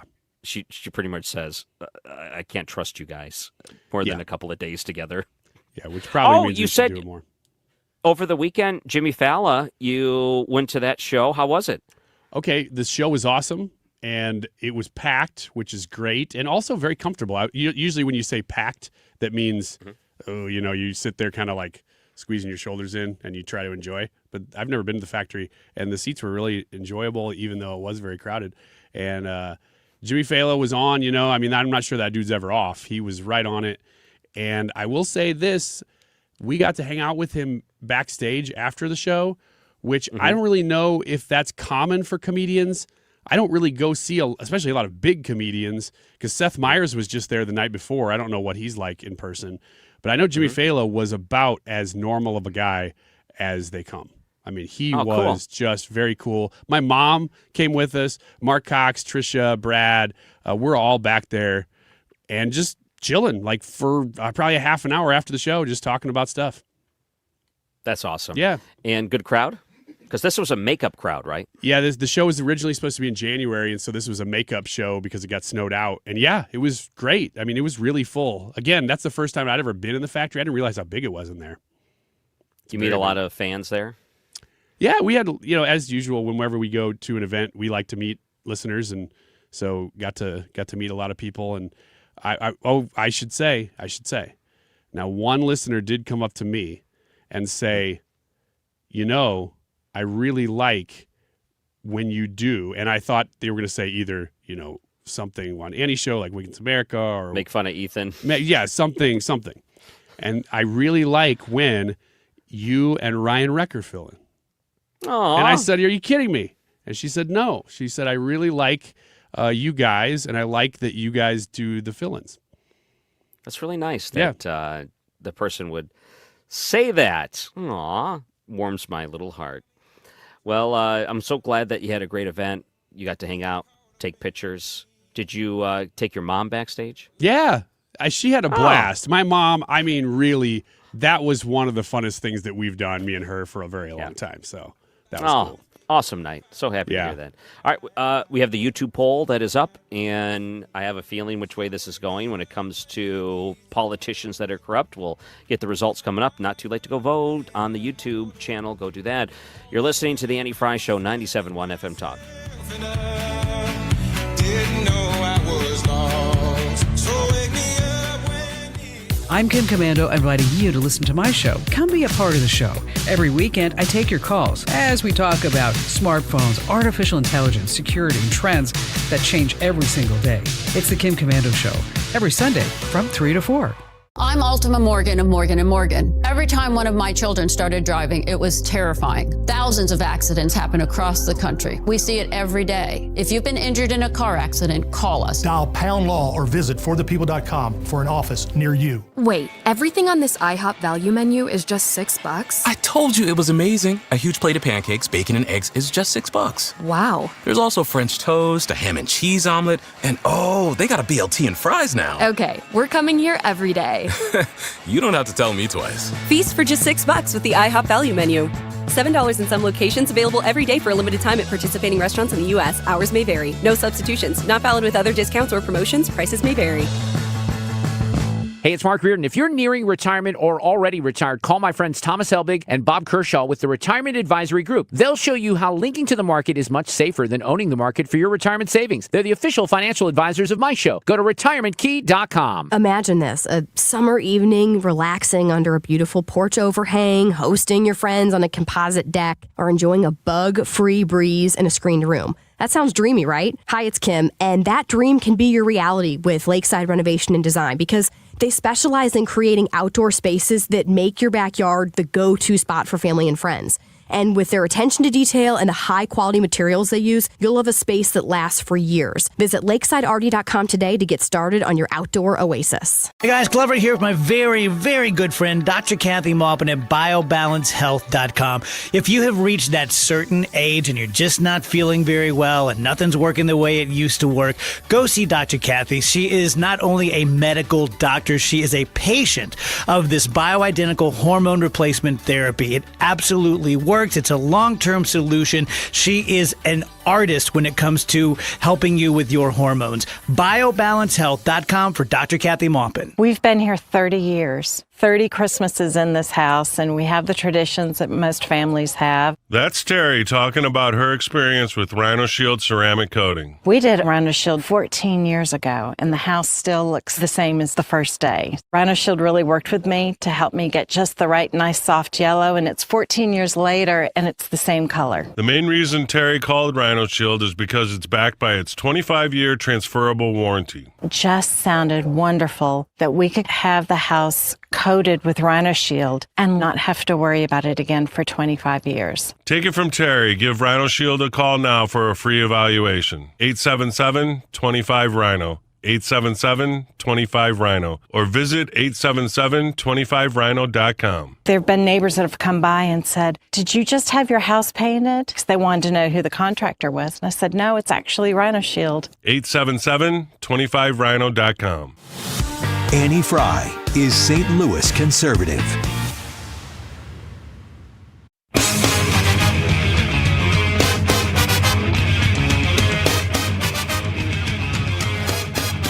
Welcome back to the Andy Fry Show. I'm Ryan Recker filling in. Happy to be with you. And I don't know if you saw this too. You see Donald Trump lost a lawsuit. Apparently he was put a lawsuit up against the Wall Street Journal. It was tossed out of court, a $10 billion lawsuit. You see that? No. No. Well, it was a whole thing about the reporting about Jeffrey Epstein. So I'm sure it'll be appealed, but still, this judge has now tossed the suit, $10 billion over the Wall Street Journal. Just a side note. It's not the end of it, probably, but here's another study I found, and the AP did this. Have you ever pulled into your driveway at home and just stayed there before you went in? Like, you just kind of take a minute to okay, I need to prepare myself for what I'm about to walk into. Or, for that matter, work. Have you ever pulled into the parking garage and said, I'm just going to stay here for a minute or two before I go in? Not with work as much. I will do it at home once in a while, especially if I'm listening to something on the radio. Like I'm listening to Reardon on the way home or something, and I'll stop and be like, ooh, I want to listen to the rest of this. I'll do that. Yeah. Yeah, he has that effect on people, doesn't he? Don't tell him that. He's probably standing right outside the door. I don't want him to hear that. Yeah, compliment. Yeah. It says maybe sometimes it's a few minutes, up to a half hour. People scroll on their phone. They listen to a song. They listen to the Mark Reardon show, scroll, whatever it may be. But apparently, as it turns out, it says science has a few ideas why people do this. It puts a temporary pause and acts as a buffer between one part of the day and the next part of the day. And sometimes your body and brain needs that. That's what they say. Decompress. Do you ever see that Kevin Hart skit where he pulls up and he sees the kids going crazy in the house? He like pulls out of the driveway and goes around the block one extra time because he's like, I'm not ready for these kids yet. You ever hear that bit? Kids are crazy. It can have that effect sometimes too. So I found that fascinating. I had all these other stories I'm not going to have time to get to. One person asked the question, is AI, and this is The Guardian, is AI the greatest art heist in history? New technologies of reproduction are plundering the art world and getting away with it, meaning they use these different AI models trained on other people's artistic work in order to create these other things. So is this the greatest art heist in history when it comes to AI? Maybe. It's kind of an interesting I mean, it's thought. certainly changing the way art is handled. I think it's going to be a lot easier to launder money if you are the son of the president. Oh, that's right. Eric Swallwell wants to know better ways to launder money. He needs to take tips from Hunter Biden, perhaps.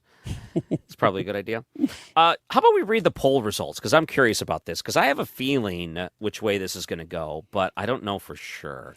And I want to go out there and say I believe people instinctively say, yes, all politicians are corrupt. But I may be wrong here. That's why I can't wait to see how it turned out. Okay, so the options on the poll, which the question is, are all politicians corrupt? The options that we gave you were yes, no, but most are, and no, but a few are. And you said what, Ryan? I'm just going to go, my default answer is yes. I'm going to be correct more times than not. All politicians are corrupt. Okay. Might as well. I know that we talked to some people that I feel like are very level-headed and not corrupt. So I was never a yes on this. Okay, I know that's not the real answer. I know the answer is, of course, not all politicians are corrupt. But I feel like you have to go in with that attitude of distrust. Yeah, I think you're right. And so I voted no. I was really torn here because what is the definition of corrupt? Is it that, you got a little insider knowledge before, you bought something on the stock market, but you didn't mean to? Is that corruption, or is that just in your position? There's a lot of gray there, which is probably why a lot of politicians get into that category. So I'm between no, but most are, and no, but a few are. And I'm actually going to... I have go ahead.